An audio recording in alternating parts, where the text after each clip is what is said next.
All right. We're live here on Redspin Sports. I'm going to go ahead and play right now the documentary Lincoln High School Football, The Last Ride.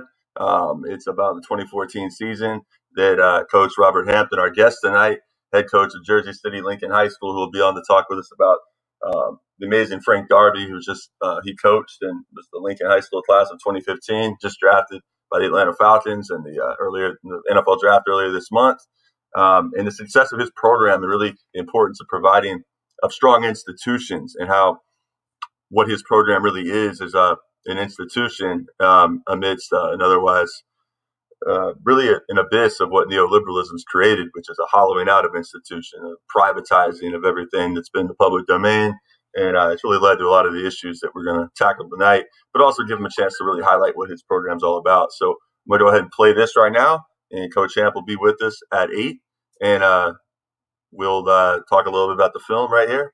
30 minutes. This was made by a player who went on to earn a full scholarship at Rutgers Film School as a result of doing this. So I think it's worth playing. That'll be a nice segue into having Coach Hamp come on, and we'll take it from there. So without further ado, here is Lincoln High School Football, The Last Ride, 2014.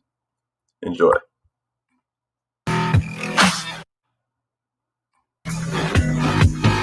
Can keep on the ground.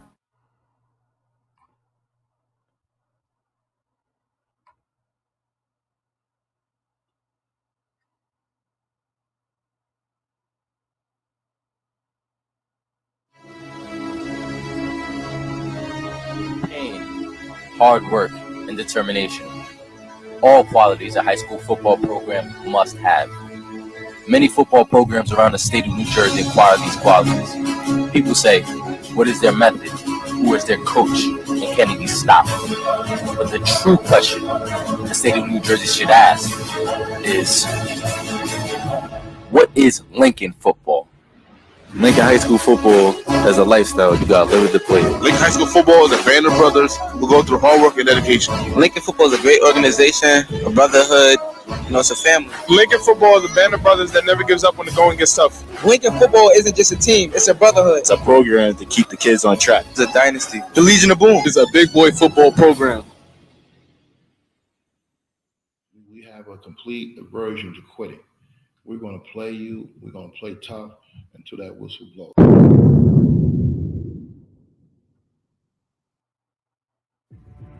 This is Robert Hampton, a former player and current coach of Lincoln High School football. The Lincoln Lions enter the playoffs once again with 7 wins and 1 loss. Coach Robert Hampton hopes to lead this team to a state championship title, something they haven't done since 1981.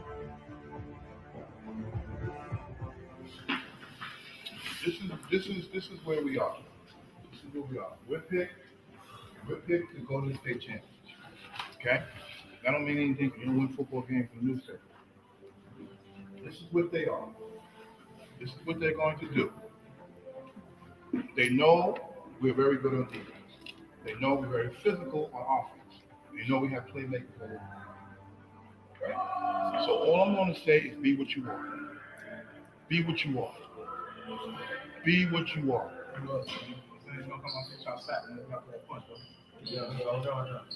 Yo, we family, man. Don't come out here flat. We gotta come out here. We gotta play hard. First quarter to fourth quarter. We gotta jump on them right away. We gotta stay physical, stay mentally strong. No dumb penalties, no jumping off sides, no hitting the kicker, the punter, whatever. We gotta just keep minimizing. We gotta be vocal.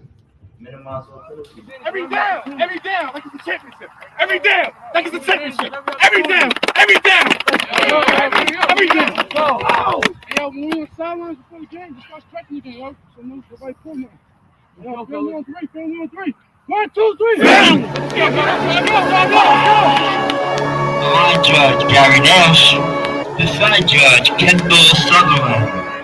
Our field judge, James Cook. The clock will be operated by Mr. Christopher Bennett. The official clock is kept on the scoreboard. Simmons, touchdown, Lincoln!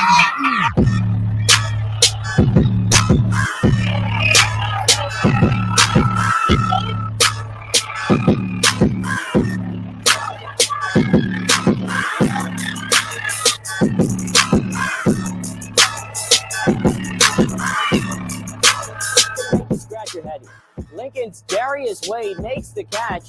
Two defenders lift him up, but still he lands on his feet, escapes and gets in the end zone. Watch again. Wade in the air, looks trapped, but gets away.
That was Frank Darby.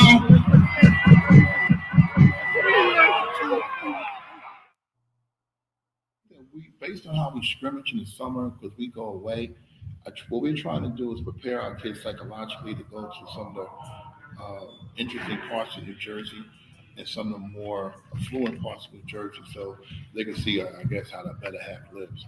Also, too, it prepares you to play on the road. And I think by going to Madison, which is a tough team, a great program, outstanding coaches, a winning tradition, I think by playing Sparta and Brick and going to Linden, it builds in us a toughness, a warrior mentality. When we go on the road, we feel like an invading army. That we're coming in and we're coming in for business. We're coming in to, destroy your town and put our flag up and say, this is us, this is Lincoln, and to recognize us as a tough program as well. Do whatever. We're gonna see you in the first. We're gonna get this dub. Then we're gonna see y'all next week for the Snyder game.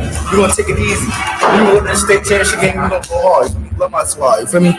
We playing. Right now? Yeah. Vance, you love to go for Vance. You feel me? Let's go, man. Let's go, man. My next yours. Or in heaven, hallowed be our name. Thy kingdom come, that will be done on earth as it is in heaven. Give us this day our daily bread. Forgive our trespasses. We forgive those who trespass against us. And lead us not into temptation, and deliver us from evil. For thou is the kingdom, power, glory, forever. Amen. Listen, man. This year we came back and did it again, yo. Come on, fellas, yo. We don't want to go home right now, yo. Everybody on the team worked so hard, bro, all season, bro. We did everything the coaches asked us, bro. We cannot go home right now, bro. Everybody from seniors to freshmen, everybody got to play, bro. Everybody got to give 100%, bro. Everybody got to go ahead and ball hard, man. You know what I'm talking about? We ain't the average public coming out here. Everybody know that? You put our helmets on, no fighting, no acting crazy, no profanity, nothing that can embarrass you and your family or me. If I catch you out there cursing, it won't be pretty. Let me do the curse. I'm 53 years old. I can take it. Shut your mouth, play hard, let's get this going.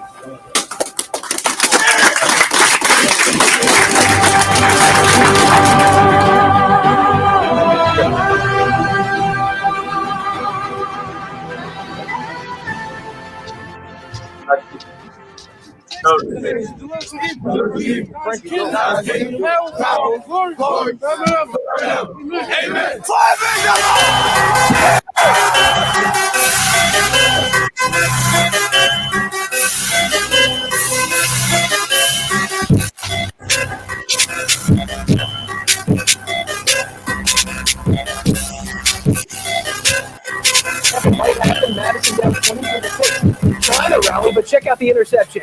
Lincoln's Frank Darby.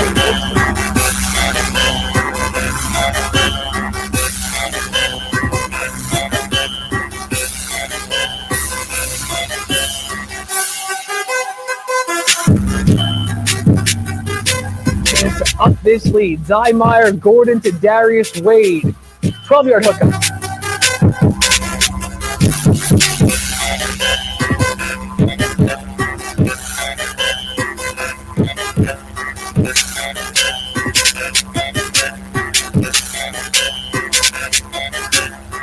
Later in the drive, DeVell Jones into the end zone from 4 yards out. They're up 28-6.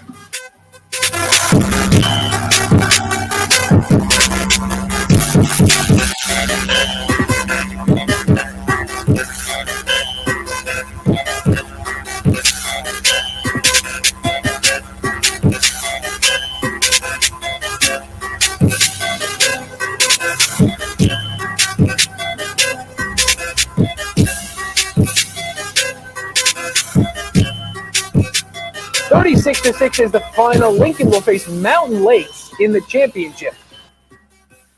My boys have made it. No, we good. Yeah, we got it. We got ugly Jesus. We got ugly pain. Word, tell them. Stand back there. Stand up. Say it loud, too. Say it loud. Say it loud. I can't hear you. Get it off, man.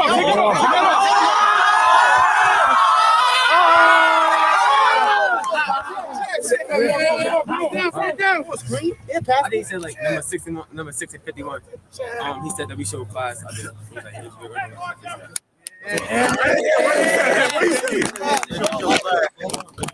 Class, character. My coaching staff, you cats right here. I just want to say thank you. You guys did so much. We got 2 more weeks of football. Yeah. The Lions advanced to the state championship for the first time since 2010. The game will be played in MetLife Stadium, home with the Giants and Jets.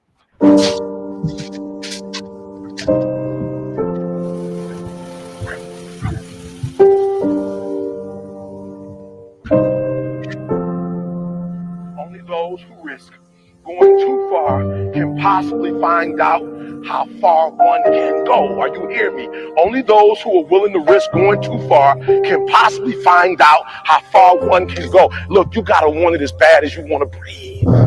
You can further than you think. Listen to me. You in 3 and you got 6 gears, but you're accustomed to 3. You're accustomed to 4. I challenge you to push it to all the gears you got.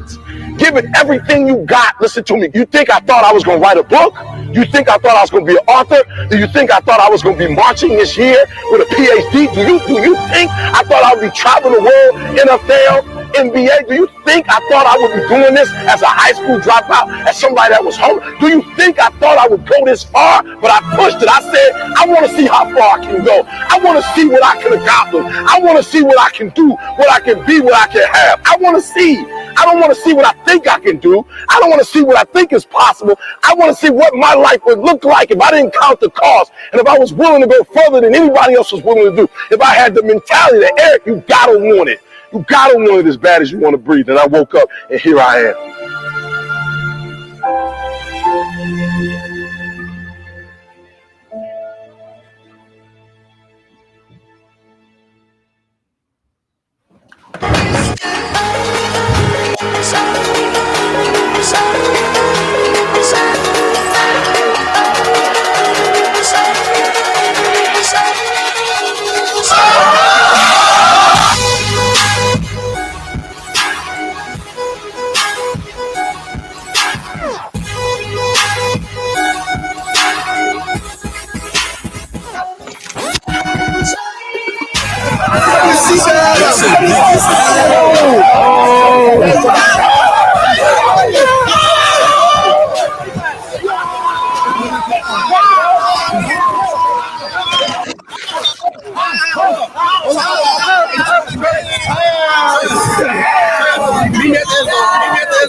4 years of Lincoln High School, and your senior year, you finally making the MetLife. How does it feel?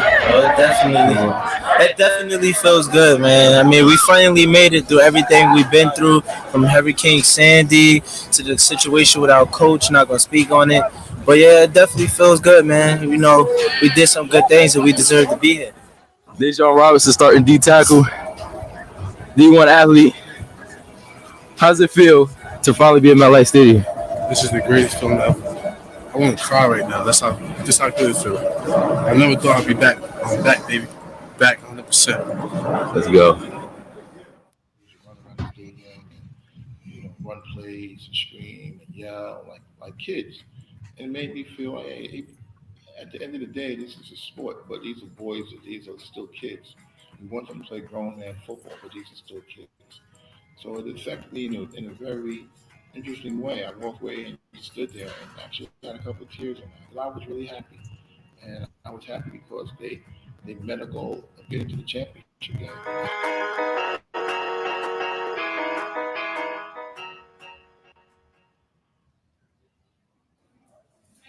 It was a little different this time than 2010, which we really felt like we were on our own. This time the school really brought into it Miss Rhodes, Mr. Darby, Ms. Harris, my principal. A lot of the cheerleaders were outstanding. Miss Summers, Miss Shaw, the struggles. The community outside, we had a fan bus. Mr. Price did a great job organizing. The community was big into it.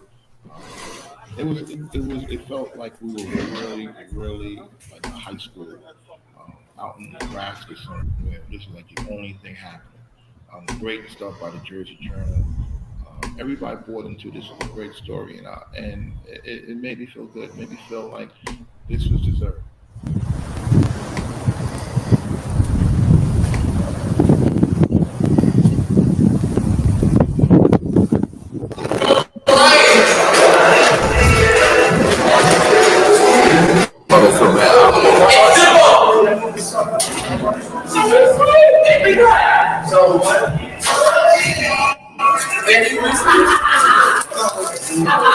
Nobody wears sleeves. Nope. Really not.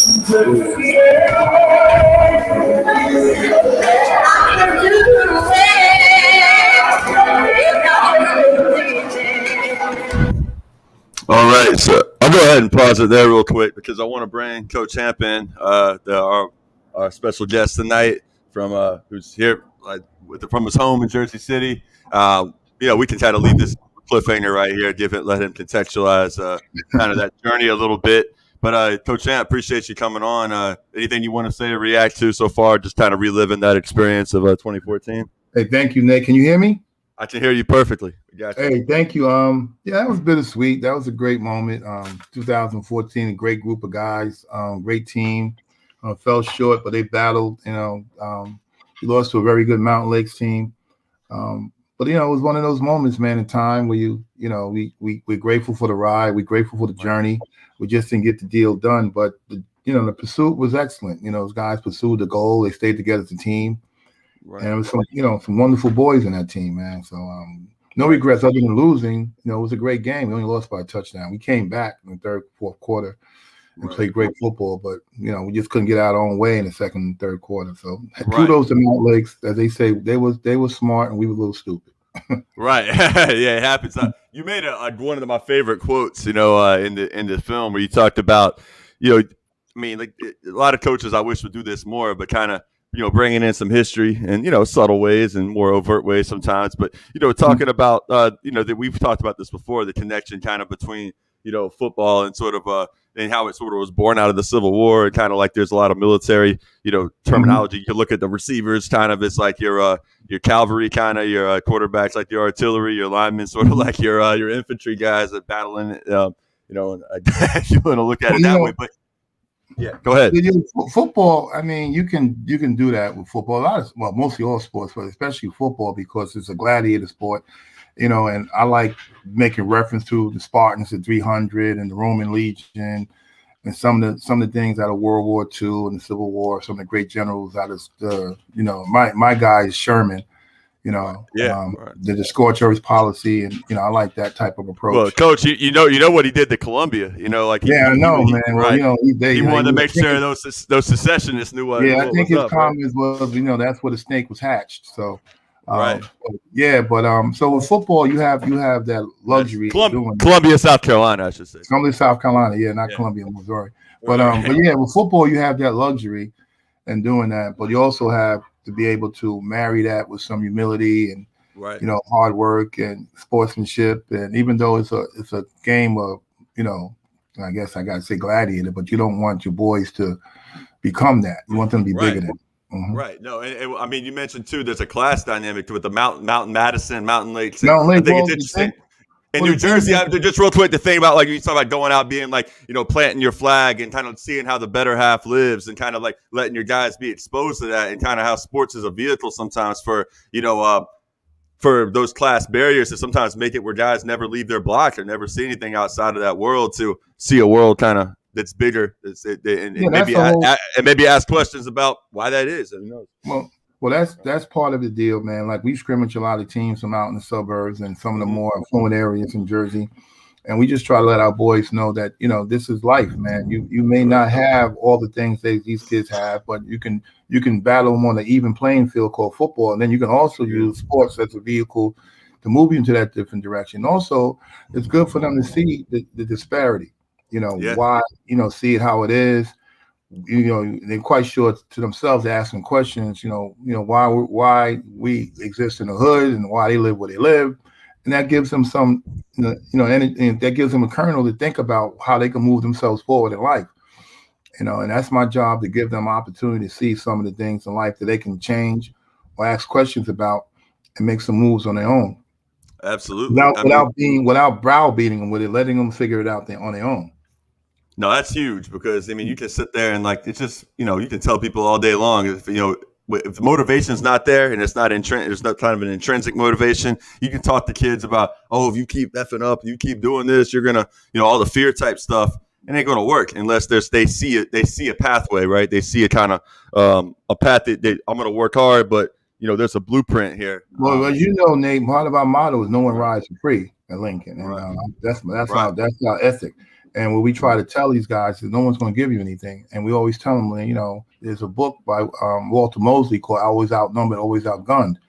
And part of the deal is that we always tell people that, we're always going to be outnumbered, always going to be outgunned, but we won't be outfought. So what we're going to do is we're going to play hard. We're not going to ask anybody to do anything for us. We're just going to play football the way it's supposed to be played. Right. But also, too, we also let our boys understand that, with this sport, you can use this to do some other wonderful things in life and move it forward. We also tell them that hood is undefeated. So you're not gonna you can't be hood and gangster and play football. You gotta make a decision. Right. Yeah. No, one thing I wanted to just real quick. I'm sorry, go ahead. No, I'm done. Go ahead. Yeah. Just wanted to share with our audience, just kind of like to talk about the kind of tale of two cities disparity. So I found it interesting. A lot of, and I think Frank Darby, who we've talked about on this show a lot, just in terms of him going through the NFL draft process, what that means for Lincoln High School. And also, I think it's really especially pertinent given Jersey City. I think I honestly don't know anywhere in the U.S. that's booming with terms of gentrification to this level. I'm not going to get into all the politics of how we're, have a district that's underfunded and all. But from the outside looking in, I was speaking to my dad in Florida about this, and he's saying it's almost confounding how a place like Jersey City, you look at the level of investment, is having financial issues they have, and you hear Darby and you hear the description of the Jersey City he grew up in, and how it's a perfect tale of two cities, and I think it's even more more salient in terms of illustrating the sort of disparity, because it's like Jersey City is so compact. You're talking in the New York City area and everything. I'm looking at this article I'm sharing now, New York Post, Jersey City's charm, real estate's, boom, lure, NYC transplants. And look, it's sort of a thing. You don't want to sit there and just talk honestly about what's not fair and whatnot. You want to have, guys, have a mindset of empowerment and I want to get to that too. Because I want to ask you, I just read a book about the history of HBCU football and the importance of strong institutions and how, like, sometimes with integration, the way it was done, a lot of those institutions were kind of hollowed out because it wasn't done on an even footing. But I'll ask you about that in a minute. But just kind of want to get your take on how Jersey City's changed from, when you were growing up and playing, that's back when y'all won state in 81, and kind of what it's like for the kids, in Ward F where you're coaching, Bergen Lafayette, those neighborhoods to are those neighborhoods going to be fundamentally changed, you think, in the coming decades? I grew up in Jersey City. I'm 60 years old. I grew up in Jersey. I grew up in Lafayette Projects. My story is well documented. I went from there to Lincoln to Boston University, Northeastern, spent a couple years on Wall Street. The Jersey I grew up with will never exist again because it was somewhat diverse. And we had neighborhoods. You had more ethnic neighbors, the Irish, Italians, the Latinos, the Blacks. And, you had Polish people, Irish people, all in one particular neighborhoods. And they were all struggling for the same thing. Also, it was an industrial city with Clorox factory. You had Maxwell House. You had the Clorox. You had the macaroni. I forgot the name of the macaroni company. What you have? Colgate too. Colgate, Palmolive downtown. So we all felt like we had a stake in Jersey City. Right. I mean, but with this new wave of New Jersey, it's clearly about being another borough of Manhattan. Right. And it's lost its luster, it lost its Jersey City feel, its Jersey City beat, its Jersey City realness, its Jersey City grit. So what we have right now, man, is almost a Frankenstein monster. It's a creation. It's a millennial haven. And the Jersey City I grew up with would no longer exist. There's not many Jersey City guys left. I'm probably one of the few left. So the kids that we're dealing with right now, it's very hard for them to see themselves in the New Jersey City. They don't feel like they what makes Frank's story so interesting is that the Jersey City that he represents understands that why he's hope. The Jersey City that has no clue about Frank, they're not interested. Right. Once you pass the Booker T projects to the downtown area, they don't even know who Frank Darby is. It's not an issue with them. Right. They think Frank Darby might be a vegan recipe or something. Who knows? Yeah, well, I mean, and even the ones that might have read about him in the news or something, it's like that's cool. It's nice to see you always hear the making it out the hood kind of motif that Hollywood likes to play up, the blind and all that. Unfortunately, this is his story is not a hallmark moment. It's fact. Right. Absolutely. What he's done is that he's a proud person. And, we have a lot of other stories like him, but he's probably most prominent right now. But he understands his idea, what makes him so wonderful as a human being. He's thinking about putting the whole Jersey City on the map as being a place that you can have a chance to do well. The Jersey City that he represents, they can only look to hopefully to do well. But the Jersey, other part of Jersey City, unfortunately, they don't really see the Jersey City he comes from as being a part of the city that really that you really want to embrace. And it's kind of like the Jersey City that, it's just what it is. Crime, the ugly side of life. Not realizing that there's a lot of diamonds, a lot of things that we all come together and try to make this city like a beautiful place we all could live in. But when you have the love affair of choosing commerce over character, you do what you do. And characters. And I think it's just powerful. You hear there was I just actually wrote an article I put up and linked to it in there. I got to put it up on Patreon for a couple of days to try to get some people on there. But just sort of like diving into it, I'll actually share part of this here. But you mentioned a few things and it's stuff we talked about before. But Darby in particular, I think is fascinating because you're right.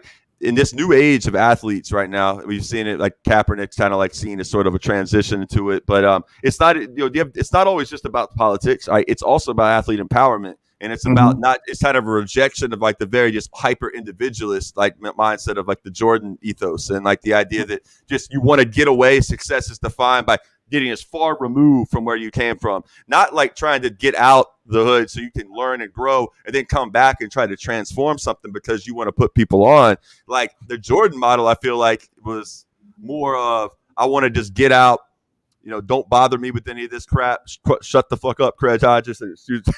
Basically talking all that craziness about, boycott NBA finals and all that. And I think it's different. You got athletes now, whether it's social media plays a role, being able to connect people, that's part of it. But it's also the spirit Frank has. There's an article, some SunDevils.com. It was just a student, student columnist. I thought it was such a testament to Frank's character because he was talking when he wrote about it, about how he'd never had an athlete of Frank's stature sit there and just talk. Hey, look, how long you need to talk? Let's talk for, and he's saying 2-3 hours. They ended up just sitting there talking. And he was remarking how this is something you never hear. You're usually dealing with athletes that are just trying to get you to be quiet, shut up. But he's not just talking about himself either. He's talking about you. He's talking about the people back in Jersey City, the people that helped develop him and how important, the kids are that he spends time with when he goes back, especially during the pandemic, as he was speaking of in that article. Well, and, you understand, and that's a testament to his character because Right.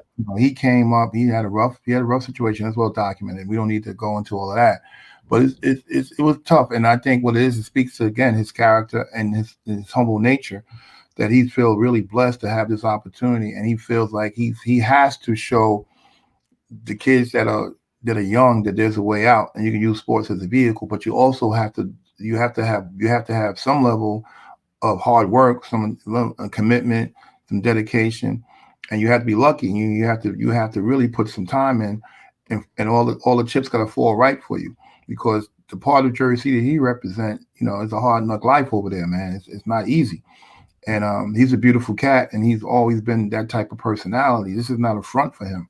He's not putting on for the camera. He's always been this unique blend of enthusiasm, athleticism, ferocity, and humility. And he's a tough son of a gun, man. And you don't want to bet against him because he's never, ever fell short in anything he does, because he's really a tough individual, tough-minded physically, and he's a good human being. Absolutely. He's not interested in, playing that game, man. He's a straight shooter. If he's not interested in, engaging in whatever, he's not going to engage in. He's going to always try to take the high road. That's how he is as a person. He's a joy to coach as well. Facts. And I think we're very tight. Everybody knows that. Right. And the picture you're seeing up on the screen now, I think was one of the really seminal moments of his college career. I mean, when they took out Oregon there at home, who was like, I think 1 or 2 in the nation back in 2019, really catapulted him up onto the scene and kind of taking that next step really for their receiver core after losing who was that drafted by the Kill Harry? I think Kill Harry. Right, the Patriots. And Brandon, and now with the Niners. Brandon Ayuk, yeah. Brandon Ayuk, right. So, I mean, I think he had some good guys to learn from. I mean, what would you say about Herm Edwards, how he related him? Obviously, a Jersey guy who was the head coach at Arizona State, former head coach of the New York Jets, for those who don't know. I think Herm Edwards was a grown-up. I think he understood that because he's been around NFL players and big personalities, and he's a big personality. And he coached in, New York, and he was down in Tampa Bay. So he's seen and he's an NFL player. So he understood what Frank was. Frank's a high octane guy, a big character guy, big spirit, big room guy.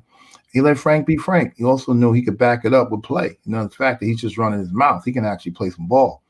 So I think Herm gave him the room to grow. And I think Herm was excellent for him because he was a little stifled in the previous regime at Arizona State. They didn't understand what Frank was. They were giving him an opportunity to showcase his ability. So he decided to show Herm that he wasn't just all talk and flash. He had some work. Now, another thing people don't know about Frank had won Scout Player of the Year. Right. That's very odd for a kid to be on the bench that actually giving you more in practice to make the other kids better. That's a rarity in a human being. Right. Usually the bench guy is not interested in making other kid better. No. He's complaining about, I'm not getting enough playing time.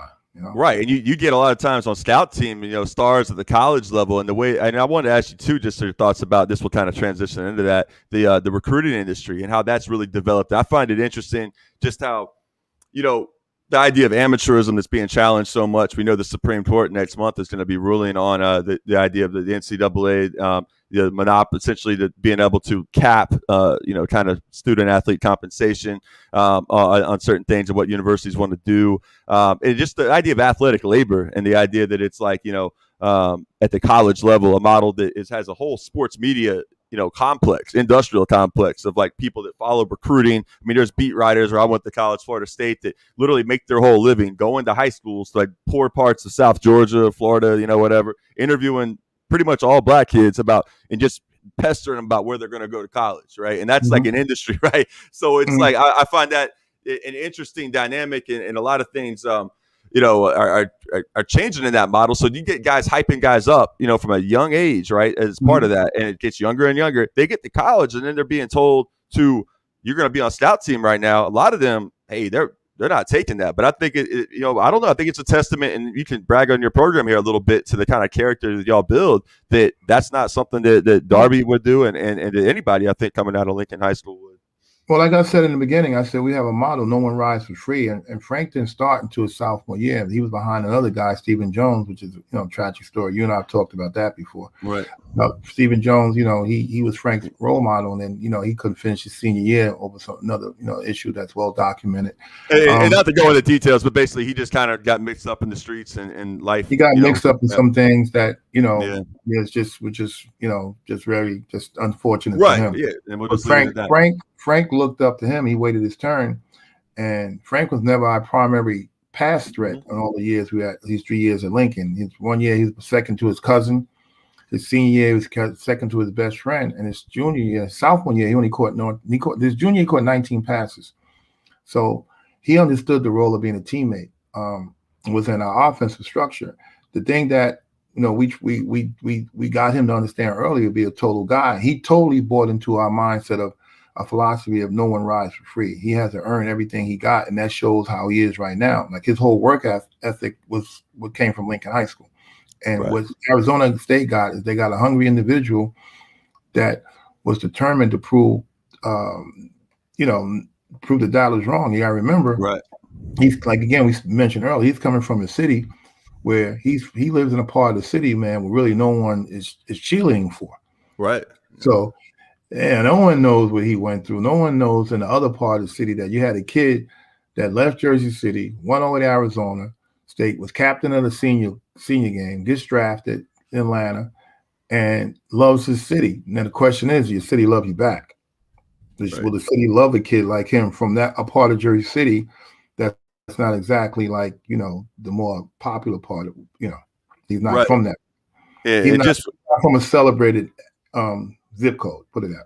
Well, yeah, like such as now, and I'm gonna just go ahead and share something real quick just for our viewers here to see, just the images of that other Jersey City you're speaking of. I don't know, Coach, if you can see any of this, but Newark Avenue, pedestrian mall, art murals and stuff downtown, and never-ending Lux developments that just, it wasn't even, you look at pictures of Jersey City on like around the time of 9/11 or just shortly after, there was no skyline along the waterfront. And now it's got a bigger skyline than places like Cleveland, Ohio, and, even, plenty of big cities in America. So I think that it does paint, like, for someone, who I know, someone like myself, just you looking at things historically and in the context of just the way development happens within a capitalist system.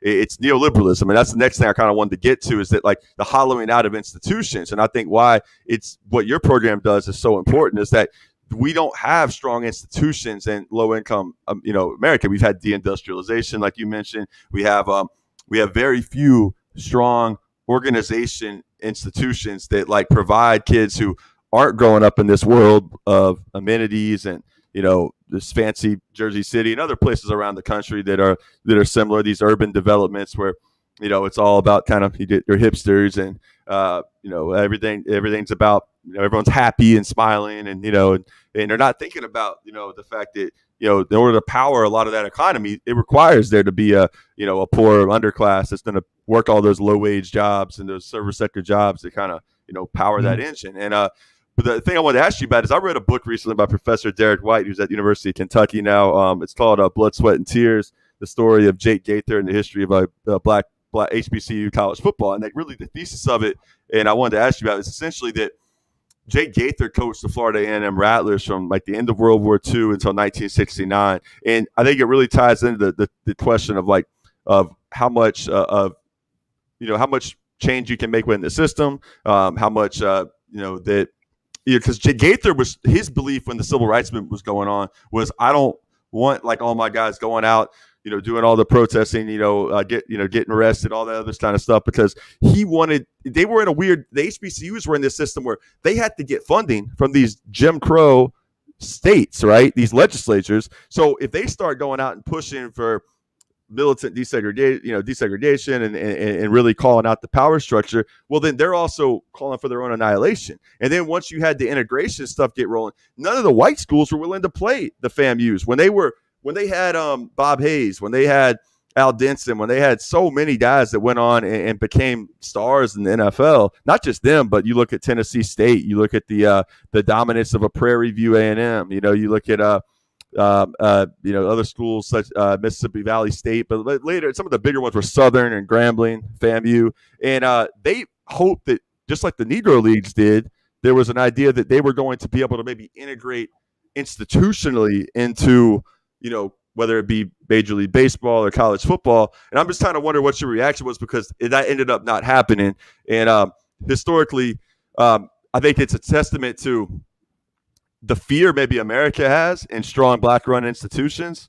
And I was just kind of wondering if you see if that's changed much, if there's hope for change much in that regard. Because we know we've had integration, but you know what I'm saying. But it's not. I don't think it's. I think obviously it's not the same as it was when Coach Gaither and Coach Robinson, those guys were trying. Coach Merritt at Tennessee State, they had a different level of an animal to deal with. They had a level of apartheid that no one can even imagine how to survive right now. I think right now, because of the way the world is, I think there's a lot more movement. I think it still is tough. I think for the HBCUs, they're trying to, with the whole Deion Sanders thing, where he's bringing light to the, disparity. But I think everyone's listening. I think everyone's going to. I can only hope for the better angels in people. Right. Yeah. I think that there's talent there. I think that. I think that the HBCUs did produce a lot of NFL players, man. Right. I think the NFL, I'm not, and they are what they are, but the NFL, if you're good, they'll find you. I think right now, what's going on is that everybody's bringing light to that during the NFL draft. Not anybody got drafted from the HBCU, and that's a question. Now the NFL is saying that because of the COVID-19, the season was canceled. Okay, that's a legitimate excuse. I don't think the idea of having a separate combine, I don't think that makes sense either. No. I think what you should do is you just allow the process to be the process, because the NFL will find good players. I think that what your HBCU needs to do is promote their players. They need to promote their players like, the wealthy schools do, which isn't hard to do with the Instagram, YouTube, and Deion Sanders is actually someone that, that's actually, the lightning rod for that, because he's prime time. He wants prime time. He wants the prime time. He wants the mantle. But I think that the guys from the forebearers of HBCUs, they had a whole different animal. They had to walk a fine line. Yeah, they couldn't walk with Dr. King, but they could support him privately in the whole civil rights movement. But they also understood they had to educate and play football to give their players an opportunity. So they couldn't battle Jim and Jane Crow with the same ferocity as the wonderful individuals, both black and white did. They had to take a different tack. So it's very hard to look at that segment in history and try to, say whether they were right or wrong. They had to do something to protect their boys. And that's what make them wonderful human beings, because they took the high road. They had to play a very delicate. They had to dance on the edge of a razor, man, without getting cut. And they had institutions that would end their funding in a millisecond if they were too radical. So I think, Coach. I mean, the state legislature of Florida. I mean, they literally, if you so much as made something on the pulpit, and they heard about it, right? There was even mentioning a critique of their policies and whatnot. Then they'd be like, oh, well, you want that stadium funding, right? You better get in line, sort of thing. And so that is the thing that a lot of people, it's easy to criticize, right? When you're not the one in charge of the fates of a whole group of individuals that you've brought into your program. Yeah, that's the thing, man. So for me, when I look at what we accomplished at Lincoln High School, we're not interested in engaging in a lot of things that go on in the city. And I have to give the boys an opportunity to see the city for what it is, and also see the opportunities in Jersey City if they understand what they're capable of, and by getting education and putting themselves in positions that they can make things happen. You can always run from a situation, but you can also confront it. So you also have to have the weapons to confront it. You have to know how to choose your weapons of choice. Either you can write about things, you can engage in activism, or you can make things happen solely economically or the political sphere. You got to be able to make a choice. And my job as a football coach is not to browbeat them with my political theories. My thing is to show them the world, and they make decisions on their own, and they ask for advice. I can say to them, this is what I think you should do. You should move this way, you should move that way, or you may need to take a stand here.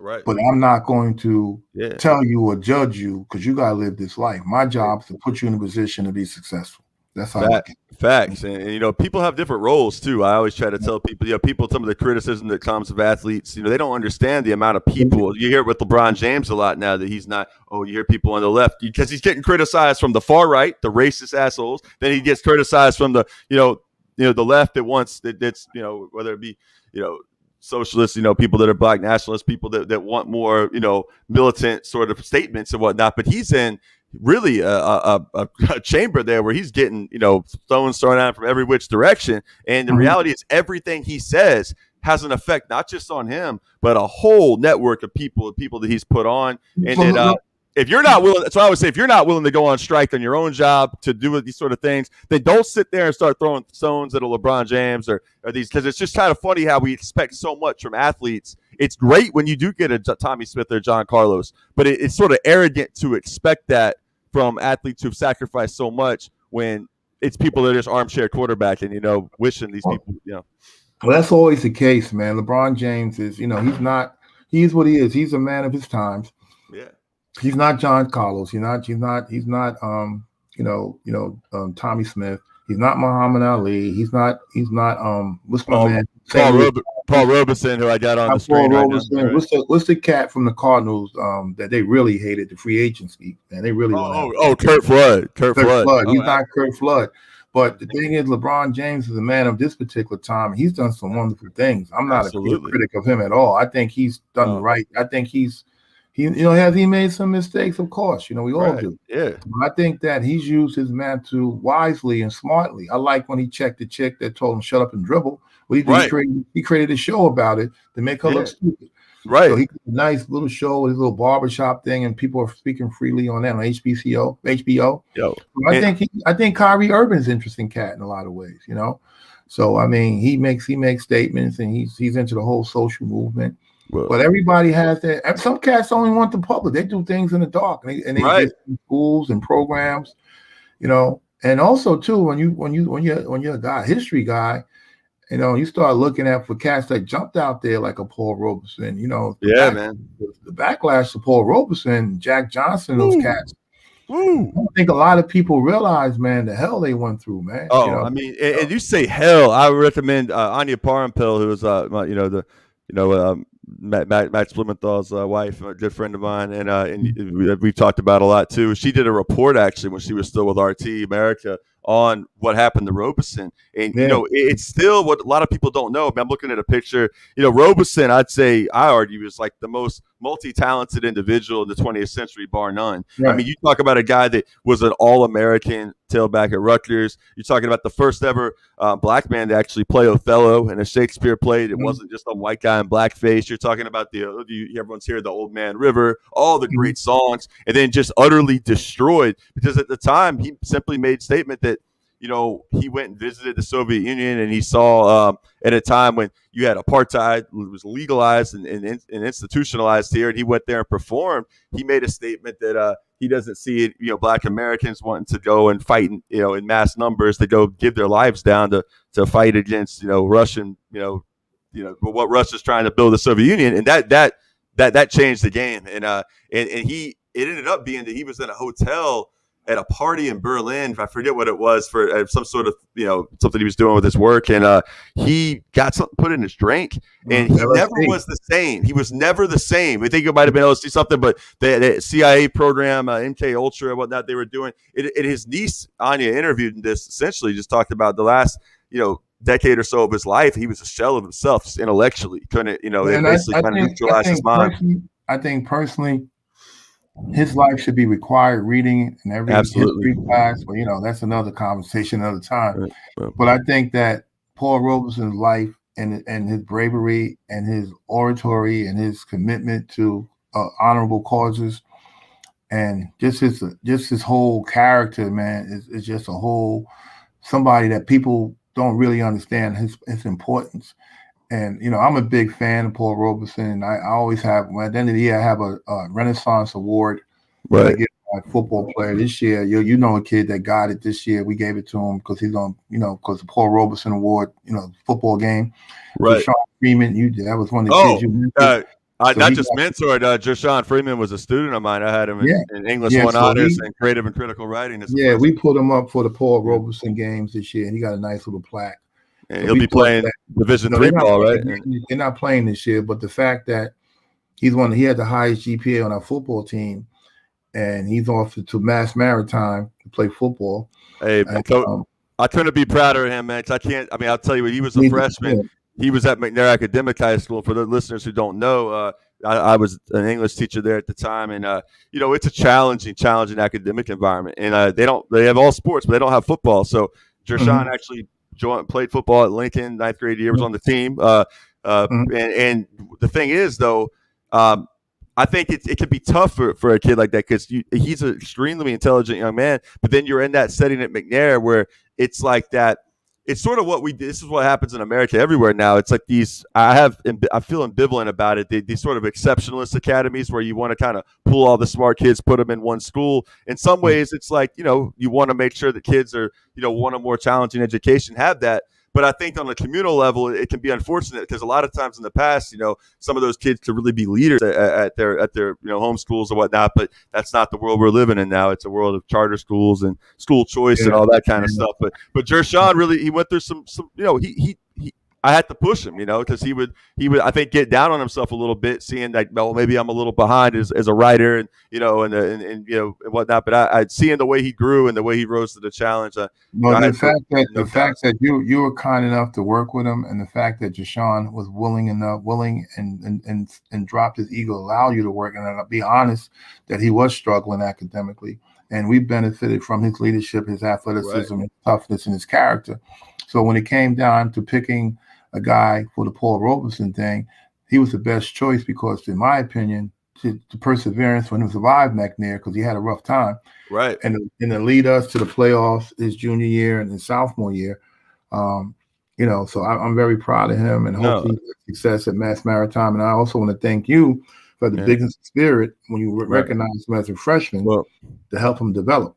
And having to go to bat, because sometimes with these teachers there that don't come from the communities that they're teaching in, that have very different. They look at everything just as if it's they just don't know what they don't know. So there are times it's important for educators to do understand the issues of race and class and issues that in education, especially when you're talking about at a school like McNair, where it's got its own issues with race, as we found out in the last year with some of those text messages being leaked and stuff. I wasn't honestly that surprised about. I hate to say it, but you need to have educators that advocate for students, because there's going to be a lot of administrators and people that aren't going to want to maybe understand and to give people a chance and second chances on things. And it's funny because they'll say it's all about fairness and objectivity. The people that talk that, they always want to talk about test scores. You hear it with law school admissions, college admissions,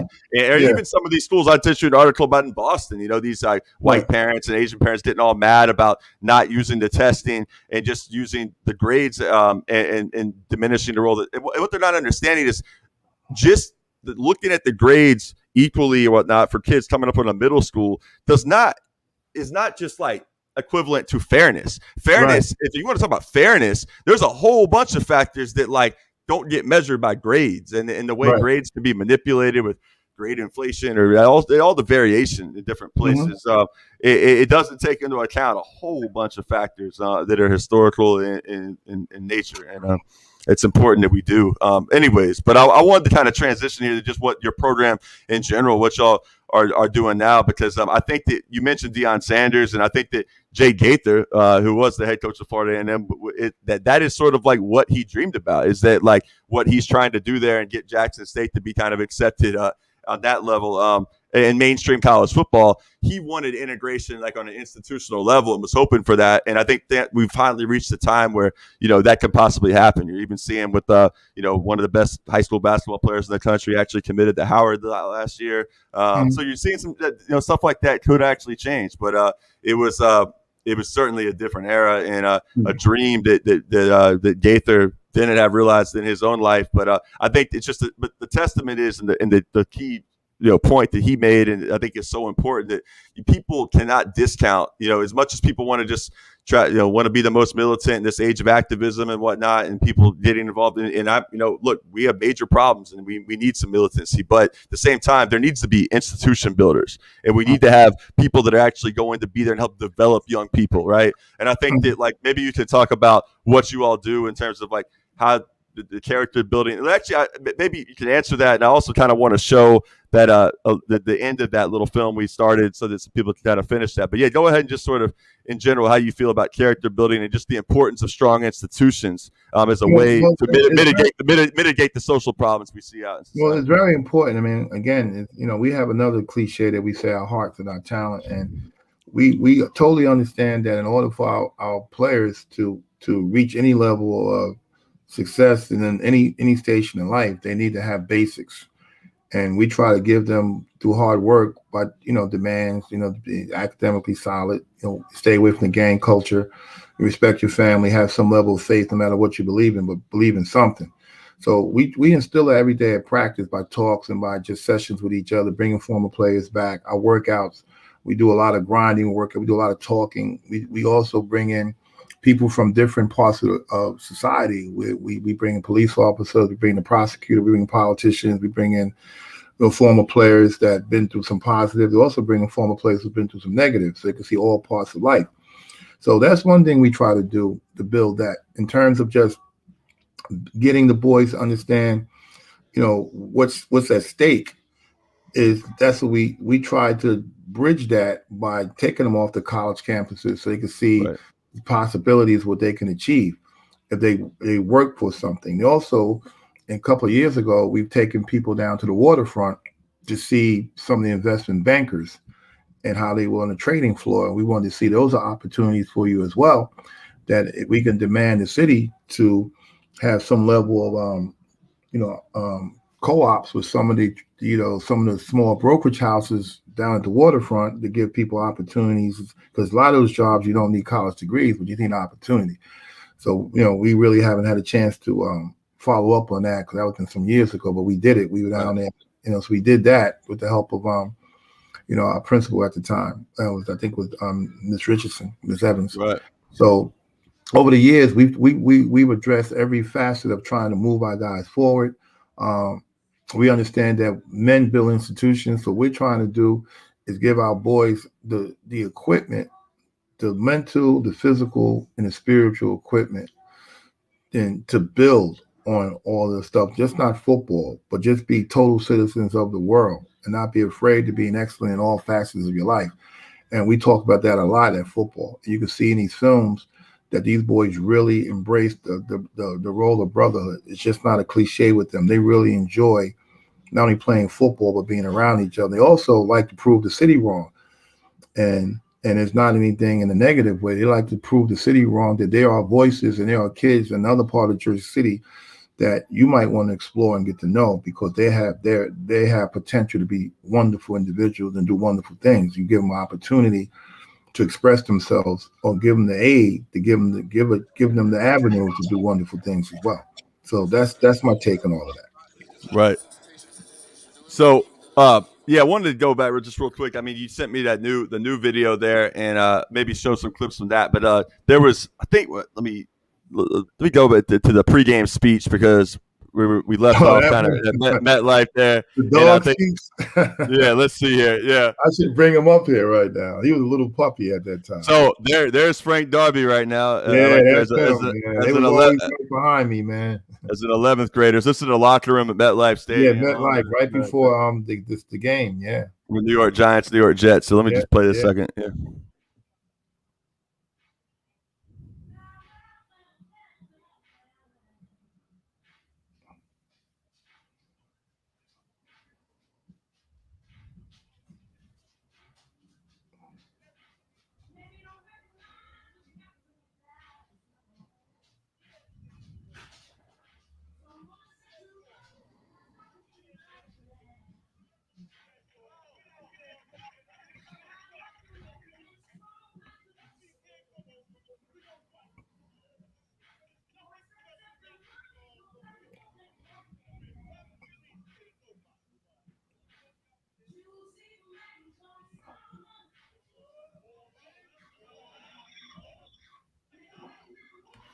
Real quick, before y'all go out, that just got me fired up. But I think it's powerful because it's like in this day and age too, we got so much, discourse, and you really in the media, it's like almost, fear of like, it's like, I don't know. It's like there's like almost like a complex where the idea of like strong black men, and the idea of in masculinity a lot of times is kind of looked at as being toxic, toxic, right, and all that. But it's like a part of it. There's a race is really tied into that because you don't really hear that discourse as much when it comes to I feel like an issue with privileged groups of people, because there's all kinds of toxic masculinity and corridors of high power. But I think the fear comes in when you see strong black run institutions, and I think it's just so important to keep pushing back on that. And I think what y'all do and what you've done at Lincoln and continue to do that. I can't stand in front. I can't stand in front of these guys to be a punk. Right. I have to let them know. I mean, there was no issue with Mountain Lakes or Madison when I was talking about, but they come from part of New Jersey that is wealthy and they're okay. And I represent a part of New Jersey and a particular segment of Jersey City that is not exactly sexy. Right. Struggles, and we deal with all of it: racism, gentrification, portification, all the usual enemies of humanity. And my job is not to let these boys feel sorry for themselves. My job is to let these boys to see a man in front of them telling them it's all right to be brave, it's all right to be tough, it's all right to ask questions. And you're not going to take second fiddle to anyone. I don't care where they come from, how much money they got in their pack. You got to play us, and we're going to play you tough, and we're not going to be afraid of you. And we know we don't have all the resources that you have, but guess what? We're here. And you have to look us in the eye and beat us. And that's our philosophy. We're not going to win all the games, but we're not going to run from you. So my thing is that because some of these boys in this room are doing really well in life, and some of these boys that's in this picture are doing really poorly in life. But the majority in this picture is doing really well in life, and most of them live in Jersey. But they moved on, and they're really a great guys, Absolutely. So I'm really lucky to have this group of guys. So I don't really have anything negative to say about that. But absolutely. So I mean, I wanted just to go ahead and just play this real quick, the clip.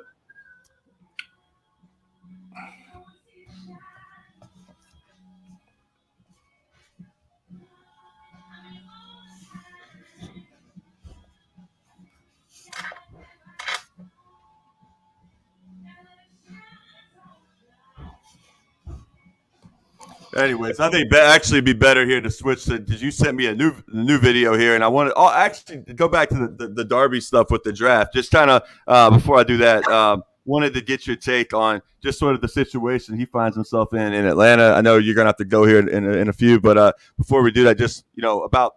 I mean, I know we talked about you wishing Julio Jones would still be around, and it looks like that might not happen. But one of the things, and I think is. And it's a criticism you hear with a lot of athletes that they're looking at 40 times and whatnot, and the straight on speed. But maybe you could talk about why like a 40-yard dash and like what's not measured in that, and the kind of game Frank can drive, because it's not like he's slow, but I'm just talking about these guys that pick apart the NFL draft, and what sort of maybe the difference in Frank going earlier in the draft to where he went and what he can bring to the Atlanta Falcons. Well, remember, Jerry Rice wasn't exactly a 40 specialist, and Everson Walls was one of the greatest defensive backs in the history. Right. He ran 4 whatever. He didn't run a 4.5 or 4.6, probably 4.7.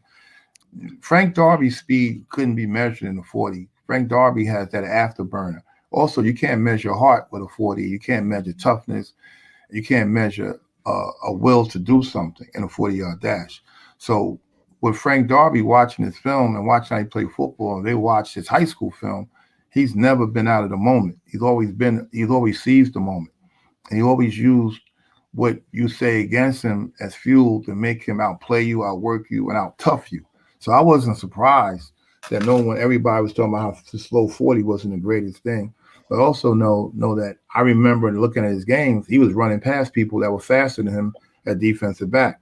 It's all about technique, and he's a technician. And I would be fair if I wouldn't mention that he was tutored very well by Ronald Butler, who at Lincoln High School, who actually played at Utah State and actually won a bowl game at quarterback for Utah State, who actually was one of our greatest athletes who ever produced at Lincoln. and he spent a lot of time working with Frank Darby, also Ray Marshall, and the coaching staff at Lincoln. Right. They worked with him. Ray Marshall was an All-American receiver in the St. Peter's College Hall of Fame. He was the first one that worked with Frank Darby at receiver his freshman year at Lincoln in 2000. And a personal note, Coach Ray and I, coached the year together. We beefed a little bit, but we got past all that, and I got a lot of respect for Ray. And Ray's a character, man. Man.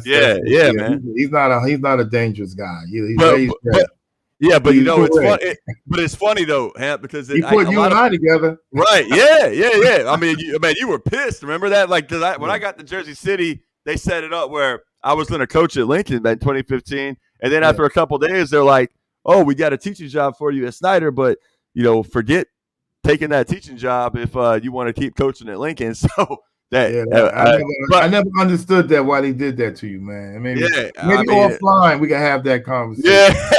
Yeah, but I think I don't know. They're different. Yeah, there's different reasons behind we'll it. Have that conversation right. But the issue, I think this was fascinating. A lot of people outside of football and sports don't understand. It's like you watch a practice or a game with your coaching staff, and you would think that some of y'all ready to kill each other, or hate each other's guts, but they don't. What people don't understand is that some of that is part of the process, right? That goes into developing. And when you invest so much time and energy and effort of your own life into something, it's a passion, it's a care, it's caring so deeply. So sometimes those arguments, the personal beefs, are really just a product of people caring deeply about doing well, and maybe like not seeing something like exactly the same way in the moment, and people will then see that they must hate each other. They don't understand that people, like, if you're mature and you develop, people can argue, go back and forth, have tense, heated disputes. In fact, sometimes disagreements and airing stuff out, that's part of the process of getting better. Yeah, no one knows how the sausage is made. The sausage is made. That's right. Yeah. So I'm just saying, beefing sometimes and people arguing is not always a negative thing. Sometimes that can iron sharpens iron, and it takes that struggle to actually get to a point where the best result, comes out. I coach loud and hard, man. You can't. I'm not for the meek, man. You gotta be able to handle.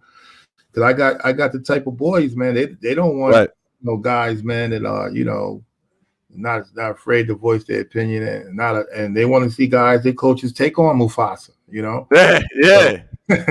So I mean, as long as they understand who the Lion King is, everybody's all right. So as long as everybody know that. The buck stops at Hamp. Everybody can understand that. But I don't mind arguing and acting crazy as long as you understand the end of the result is to get the win. Right.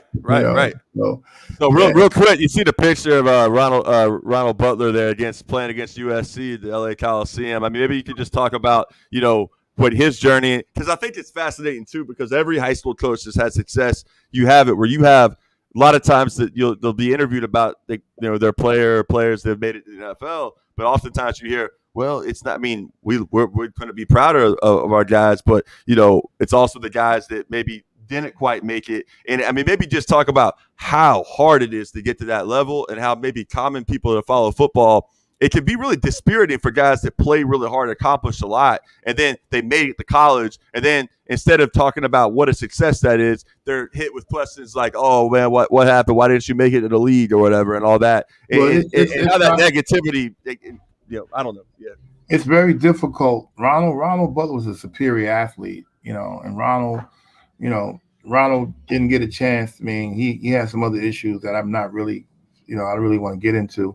Right. But Ronald, the thing about Ronald was that Ronald showed again the bigness of character and a beautiful spirit by using what he learned at a high level at Utah State to tutor Frank Darby, to give Frank Darby an opportunity that Ronald, because of the numbers games, some of the politics in the NFL, and some of the other issues that Ronald was guilty of, that he gave Frank the platform, and he also tutored Frank to make sure that Frank didn't make the same mistakes, and also give Frank the athletic workouts that he needed to be a solid receiver. And they spent a lot of time together, and they're very close.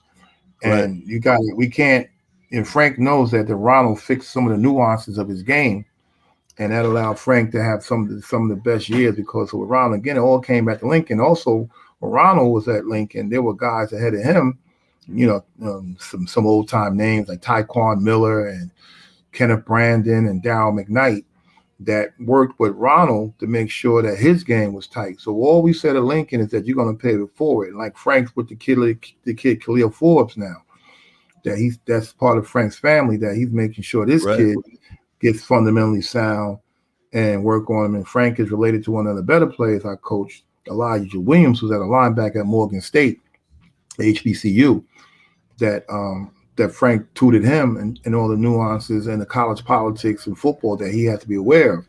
That's never going to always be fair for you. You're going to have to play the game. You may not get a chance to dance in the big league because of politics. It could be politics. It could be that you're at a HBCU. Nobody want to look at you.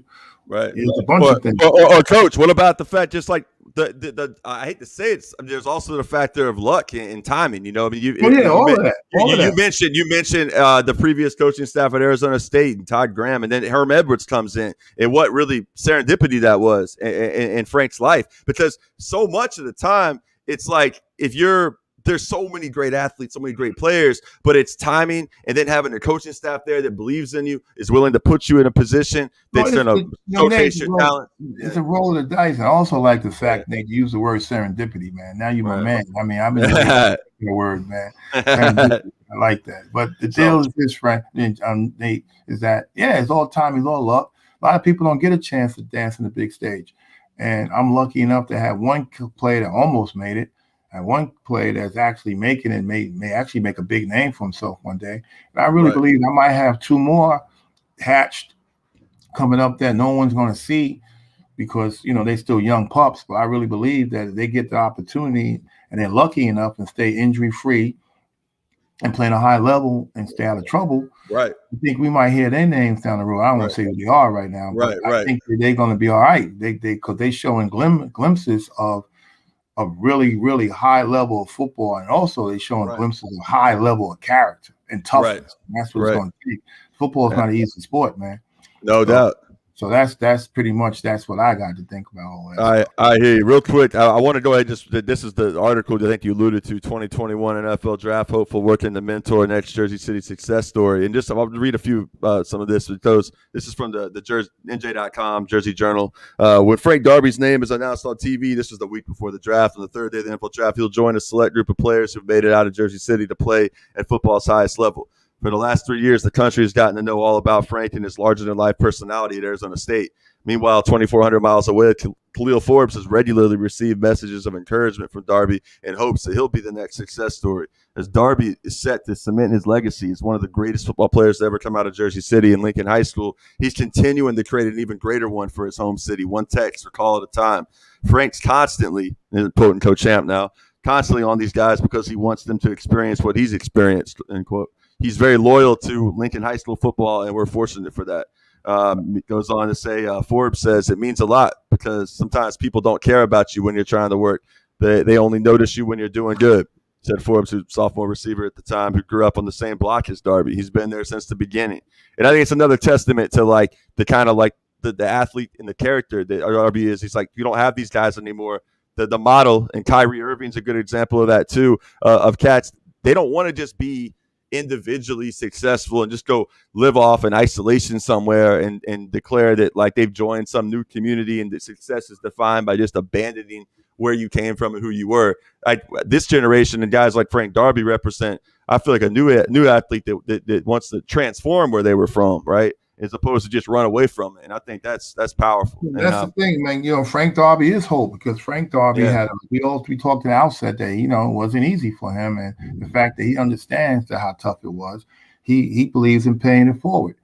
And he understands how important it is to help the former cats, not only his neighborhood, but some of the dudes that's in that Lincoln locker room that he's worked out personally his 3 or 4 years in college when he came back into the weight. No one even knows he's in the building. He's down in the basement with about 30 kids, and we're grinding on a Saturday at 10 o'clock in the morning when it's really cold outside, and they're down there, and he's showing them techniques that he learned at Arizona State, and he's down there with Ronald and a bunch of other former football players and current football players that we have. We have a pretty eclectic bunch of guys that play college football. We got three at HBCUs right now. So I mean, Right. We do our thing, man, and we're lucky to have these type of dudes that see it all. And also, like we said earlier, it's just like if the whole Jersey City understood how special the story of all these boys are at this particular high school, Lincoln, it would be a great story for the whole city to embrace and be proud of. Just not one segment of the city, but the entire city. And that's the story that I want. Just look at the entire city and look at these boys and what they came from, what could they had to deal with, and look where they are now.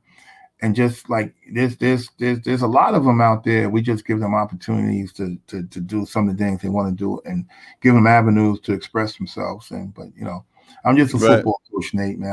I hear you. Yeah, we all got our roles. I'm not a policy maker, man. Yeah, I hear you. I mean, it's important because there's a difference in revitalizing communities and gentrifying. I feel like, and like that's something that we want to help transform something, but we don't want to make something quote unquote better. With that, better means like better for who, right? A whole new group of people that's just displaced everyone. We want to try to lift.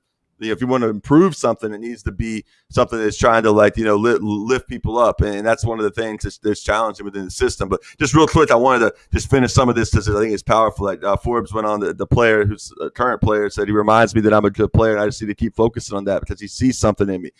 He wants me to stay out the streets and don't get into anything bad because he wants. Because he doesn't want my mother to be sad. All right. Before the pandemic, whenever he was back in Jersey City, Darby made a point, like you just said, to stop by Lincoln and work with the players. And as you just said there, he wants people to be proud to come from Jersey City. He believes that he has to do it for this city because, it's a rough town. There's not a lot of success stories coming out of my high school. And in Jersey City, at least the Jersey City that you're the kids you're coaching and working with, right? They're not the ones that are down there being highlighted on the "Make It Yours," kind of like hipster ads they got all over downtown. No, so we're not a part of that vibe, man. That's not right, man. We're in an environment, man. Like you said, man, we just have to just find a way out of no way, man. Keep it positive, keep it moving, keep it pushing. And we understand that. And, like I said, I'm an older cat, man. And my job is just to navigate these guys, man, to make sure they understand what they're up against. And my job is to just keep steady the course for them, man. That's how I look at it, man.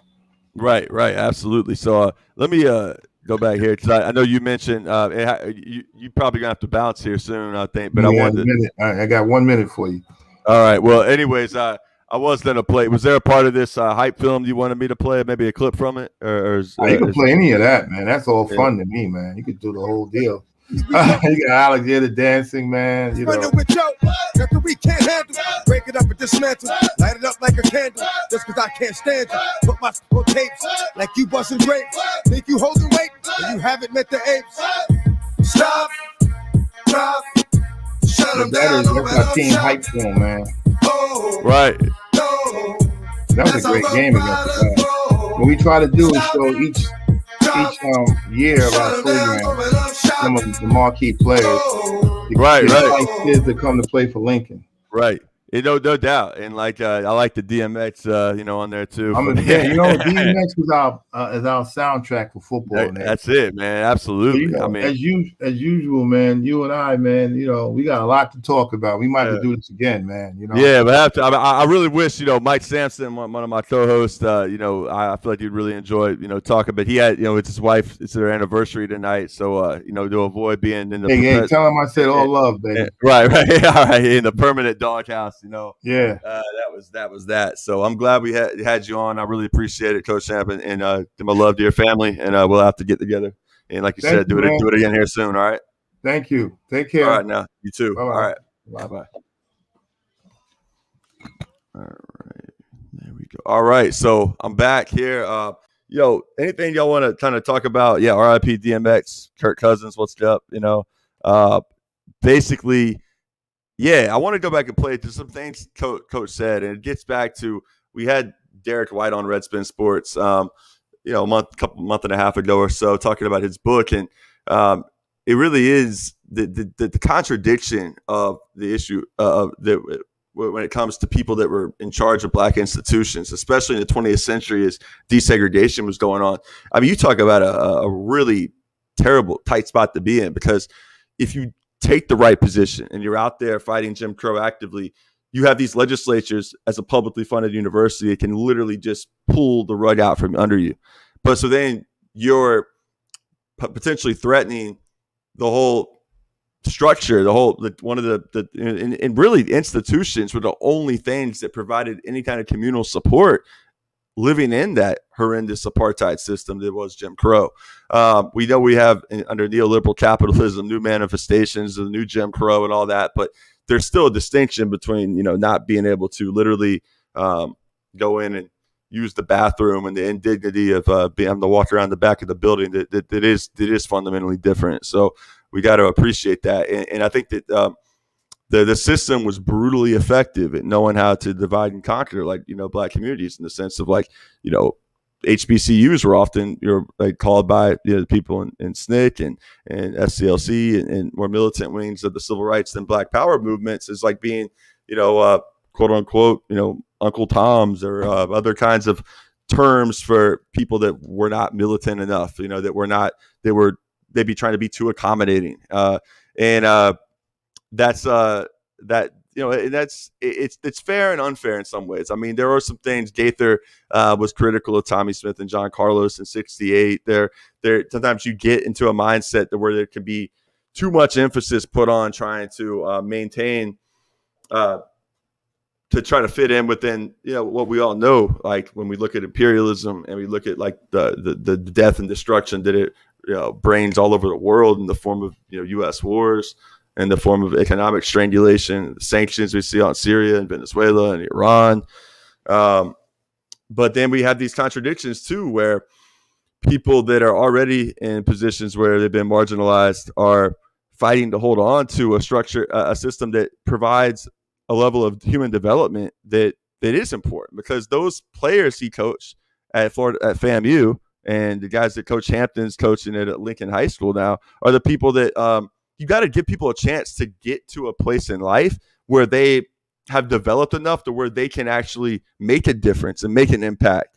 If we're callous to the idea of the immediate human needs of people that are in oppressed situations, and just feel why aren't people being more militant? Why aren't they out there, being more like Malcolm X and doing the things that we feel like are going to, push the contradictions to the forefront and be more revolutionary. Look, I feel that way a lot, but we also have to take into account these are real human lives, and for sometimes you're with kids, especially, and in my job, Coach Hamp and I, we worked with a lot of the same kids right now, and kids that have everything working against them essentially, and so they have to get to a place in their life where they can actually have develop skills, develop their own abilities as human beings, and then hopefully that will they'll get to a point where there'll be enough of them that they can play the role of whether it's in the athletic realm, but beyond just athletics, just doing what we see Kyrie Irving doing. And Kyrie Irving, I just mentioned him because sports is a platform, and I'm still optimistic about some stuff he might do here in this playoffs, because we saw all throughout the year Kyrie be criticized by the New York media for taking these breaks. When Kyrie was realizing, I think the power in him challenging the idea sports being the most important thing. When he says to the New York media, I'm not here to talk about basketball, he's obviously talking about what's going on in Israel, Palestine, is that's what's on my mind. What's going on, the injustice around this world. That's forcing people in an institution, in a sports media industrial complex that exists to use to cover sports and project it to the world as nothing more than a repository for entertainment and escapism. It's forcing them to have to grapple with, and I mean, Jackie and Sean are fantastic, but I'll be on tomorrow morning again with them. Not tomorrow morning, we'll record in the morning, and then my Red Spin report will air between 2 and 4. Always looking forward to that. Jackie Lukman and Sean Blackman, By Any Means Necessary, Radio Sputnik. I was actually on Political Misfits yesterday talking about some of the same stuff with Michelle Whitty and Bob Schlehuber. So yeah, the Radio Sputnik fam is great. It's it's funny that you gotta go to places like Radio Sputnik and other kinds of media to be able to like speak these kind of truths, because obviously, like I mentioned, that whole complex of corporate media, whether it's in sports or covering the political circus that is what goes on in the Beltway and everything else, is not geared towards like critiquing the system. It's geared towards normalizing all these injustices and actually then critiquing and providing some kind of like form of communal discipline for people who step out of line and don't. It's okay to have symbolic,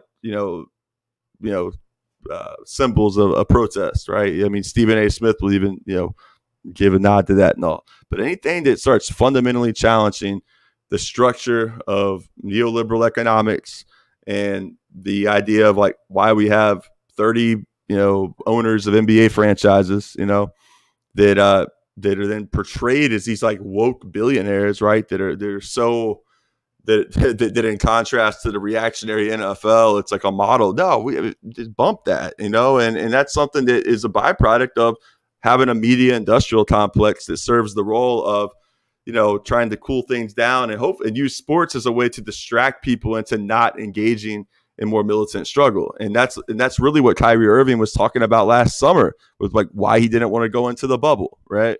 So yeah, I'm seeing some good stuff up here. Let's see right quick. Jeffrey Maddox said, question is how we build up the infrastructure to educate people about the American empire on a mass scale. When you live in the belly of the empire, everything is working against you. Well, that's just always how it's been. I mean, there's never been a situation where, being a leftist, we're trying to organize against like in a society where the bourgeoisie is the ruling class, in a society where the capital owning class controls the means of production. You're never going to have people with my kind of politics, right? Or Jackie Luqman and Sean's politics be giving podcasts on Spotify, or like with Bill Simmons and Bakari Sellers, talking sports. And like, and look, you can say that they're more accomplished than Shirley just in terms of, media. That's just obvious. But why is that? I mean, who gets opportunities and why do they get those opportunities? And then what happens if you step out of line? I mean, we all know Phil Donahue in the lead up to the Iraq War, right? You're right. Yeah, there's precious little left media in the U.S., like real left media, not just like liberal media that's masquerading as left.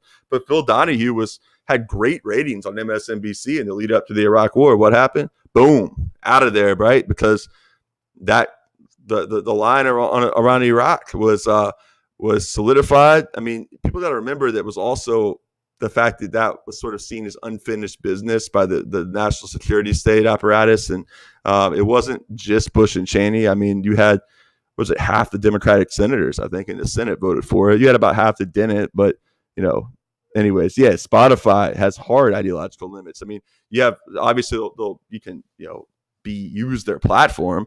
But, I mean, you just think, Roger Waters on a recent live stream with Max Blumenthal and Ben Norton on the Gray Zone live stream talking about, what was going on in Gaza, and then got into other issues, really kind of called for the execution of the Spotify CEO, the guy who's like a mass thief of like, of people's music, like, I mean, it's amazing that someone like Roger Waters, like who, when you are a creator of music or any other artist, you literally can't even stop Spotify from like, putting your stuff out there and giving you peanuts. I mean, you have to have so many levels of plays to even get any kind of compensation through Spotify. It's insane. It's absolutely insane. I don't know how. I mean, because you're right, big, but Spotify ain't promoting you. Of course not. Yeah, they're not going to promote. Like they're gonna down suppress that stuff. So it's not about like that.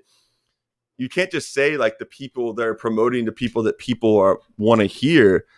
It's a self-fulfilling prophecy. They use the ratings to justify what they do with the algorithm, but the ratings are being manipulated because what are people being exposed to? I mean, just look on the YouTube channel for By Any Means Necessary. I think one of like the most analytical, sharpest, insightful shows that dives deep into issues and looks like this. They always Sean and Jackie talk about like to highlight the connections between the social, political, and economic movements shaping our world. That is not something that the ruling class in this country or the ruling class in an imperialist country like Britain, or the special relationship wants to hear. I mean, we saw the whole purge of the Labour Party in the UK. It was the most insane example of a coalescence between the national security state and forces within the pro-Israel camp working together to crush basically the anti-imperialist, left flank of labor. And it just shows you cannot give an inch when you're on the receiving end of a smear campaign, right? Like the mistake Corbyn made was actually going along. There was no anti-Semitism problem within labor. There just wasn't. If standing up and using language that's harsh is a problem, it's harsh because that's the reality about what goes on in Gaza. I mean, look at like Dov Weisglass in 2014 talking about Israel mowing the lawn, right? That having a calorie, he's a calorie counter, as they're called, to like make sure that they have enough food to stave off a famine or kind of like mass starvation, but not enough to actually flourish and to prosper. To shut off their ability to fish in the Mediterranean, even like something that the people in Gaza has been a fishing hub for thousands of years. Even if you think like you look in the Bible and you look like in the New Testament, the idea that you could on a date make a day trip ride from Damascus to Jerusalem. You could never even imagine that now. Go on Google Maps and look up the route you'd have to take to go from Damascus to Jerusalem. And that's really the legacy of what political Zionism has given us. I mean, it's not about Judaism, right? It's not about anything to do with Jewish culture, traditions. I mean, you look at the alliances of Netanyahu making with Viktor Orban, an anti-Semite in Europe, and in Hungary, head of Hungary, and the guy, the president, I'm just blanking on his name right now, in Poland, or it might be the prime minister. But I mean, they make alliances all the time with these people that are just dyed-in-the-wool anti-Semites, but there's no contradiction between Zionism and anti-Semitism because anti-Semites love the idea of ethno-states and love the idea of being able to just have Jews stay there. They don't care about like the rights of Palestinians or anything. They just they want everyone to be in a little ethnocratic corner. And anyways, I don't know. I just kind of went off on a spiel there with Israel-Palestine, but all this connects, man. I mean, like the issues, we'll see with Kyrie Irving because I think he really is starting to get it. We've seen that throughout this year. I mean, the absurd criticism he's taken for we talk about health and safety of players, right? And you hear all this lip service on mental health issues. The NFL, the NBA cares so much about mental health and getting rid of the stigma of that. But then what happens if a player needs to take a mental health break? If they need to take time to get their mind right in the regular season, mind you, all the discourse is he's not bought in. Can you really count on him?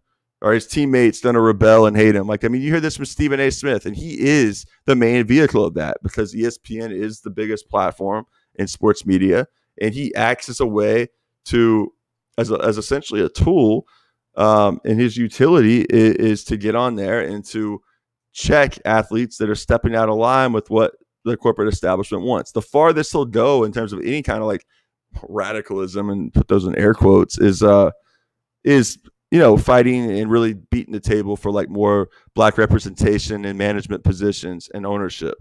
And that's it. That's his politics. That's his politics, right? And you mentioned, Neil's talked about that. Yeah, Israel, Netanyahu. If you're an outright neo-Nazi, there's no contradiction for right-wing Zionist. I mean, that's what's so crazy. It's and they hate Orthodox Jews who don't serve in the military. They hate most of the elites, the Netanyahus of the world, right? It's not just Netanyahu either. A lot of liberals in this country we just get rid of Netanyahu. It's very similar to Trump. If we just get rid of Trump, everything's going to be fine. No, Benny Gantz, the head of the IDF, who's the opposition to Netanyahu, is a genocidal maniac. I mean, he ran campaign ads, a few years ago, touting how many people they eliminated in Gaza, essentially, as bona fides, why you should vote for me. I mean, it's just absolutely insane. There is no left in Israel. There's really not even a center that can be really tangibly discerned. So let's see my thoughts on Kwame Brown's comments about hypocrites. Yeah, I look, the Kwame Brown stuff is fascinating, all right, because like he could be a little rough around the edges, you know, and some of the stuff about like, constantly talking about, feminine little man and all that kind of stuff. And, kind of like, I mean, that there's some misogyny in some of that, but that's not why the people, that has nothing to do with the critiques of Kwame Brown. I mean, these people have been like critiquing him for 20 years, as like, basically using him as an easy target to just like, as like case in point, you Google the word NBA bust on Google and Kwame Brown's going to come up. Let's actually try that right now. Let me see. NBA bust. NBA bust here. Let's see. And this is a term it's really kind of come into focus a lot lately because it's a term. It's a lot of, all this talk's been about like, why are we tolerating people whose jobs in media basically exist and they make profit and they make big bucks off tearing down, successful, black athletes, right? And in the case of Kwame Brown, it's like, objectively speaking, I mean, he went from being a homeless kid in Charleston, South Carolina, all sorts of problems with poverty and insecurity growing up, ended up, like I pointed out, and I'll we'll see if we talk about it tomorrow by any means, but he's ended up moving to Brunswick, Georgia, same town that Ahmaud Arbery is from, who was brutally shot and killed by those vigilantes. One of them was a former cop last year. Kwame Brown was the number 1 overall draft pick of the Washington Wizards in 2001. And yet played 12 years in the league, was 18 years old when he was drafted. And, and let me share this here. And yet for 20 years, basically said nothing, kind of just, let it ride, and starts to fight back a little bit. And what's the discourse on it? Oh, he's just unhappy. He's, he doesn't feel, we feel sorry for him. He's just like airing his, he's just airing all like, what was the condescending invite? Matt Barnes even said like, oh, well, let's have you come on. If we can tell you're hurt by all this. And then he fired back at him like, bump you say all this stuff. And then you're acting like you're concerned, trolling me that about like, we care about mental health. We care about all this, like, you doing well. We've heard this stuff, that Kwame Brown's been mentally taking notes. He's got a great restaurant in Savannah, Georgia, by the way. So if you're ever in Savannah, Georgia, maybe like we can figure out the name of that. But I love hearing Kwame Brown speak out, challenge that. And another example of someone who's outside the media establishment, becoming loud enough and getting enough kind of attention and building a platform, through YouTube in this case, although we'll see with how that goes in the future with YouTube becoming more accommodating, we should say, to the censorship regime of corporate America that is going to increasingly try to deplatform people in the name of what is it, like combating fake news and trying to have rigorous journalistic integrity. What they're really doing is just like using their monopoly power to crush competition. It's funny because these capitalists claim they love competition so much, but they don't really love competition. What they love is monopoly power, and we see that right now because they feel threatened by new media and an independent media that's sprung up. I mean, on this era of social media, this era of YouTube and podcasting, and they're especially scared of sources like the Gray Zone that don't make any bones about, don't make any pretext about like appealing to this notion of like journalistic objectivity. That's like as if every single thing has two sides to it. Because to me, that's like, how is that? What does that even mean? Like, I mean, you look at like Israel and Gaza. That's not just like two warring armies. It's a conquest, not a conflict. All right, it's been a conquest from the beginning. It's about building a greater Israel. There's never any intention, like the ideology of Zionism has never been one to like try to accommodate a two-state solution, right? That's just a delay tactic, a stall tactic to try to further get more settlements, further expand the occupation, and to the point where they hope they run the clock out. It becomes impossible to reverse. So like this idea of competition being fundamental to capitalism is something that's just laughably absurd, and we got to keep putting back on. So yeah, so Kwame Brown, I hope he keeps pushing the envelope, right? Let's see, Brown's political beliefs make me think, ironically, of Touré's quote, capitalism not only exploits your labor, but also confounds your thinking. Yeah, we're just like, we live in a society where we're all gaslit constantly. You make,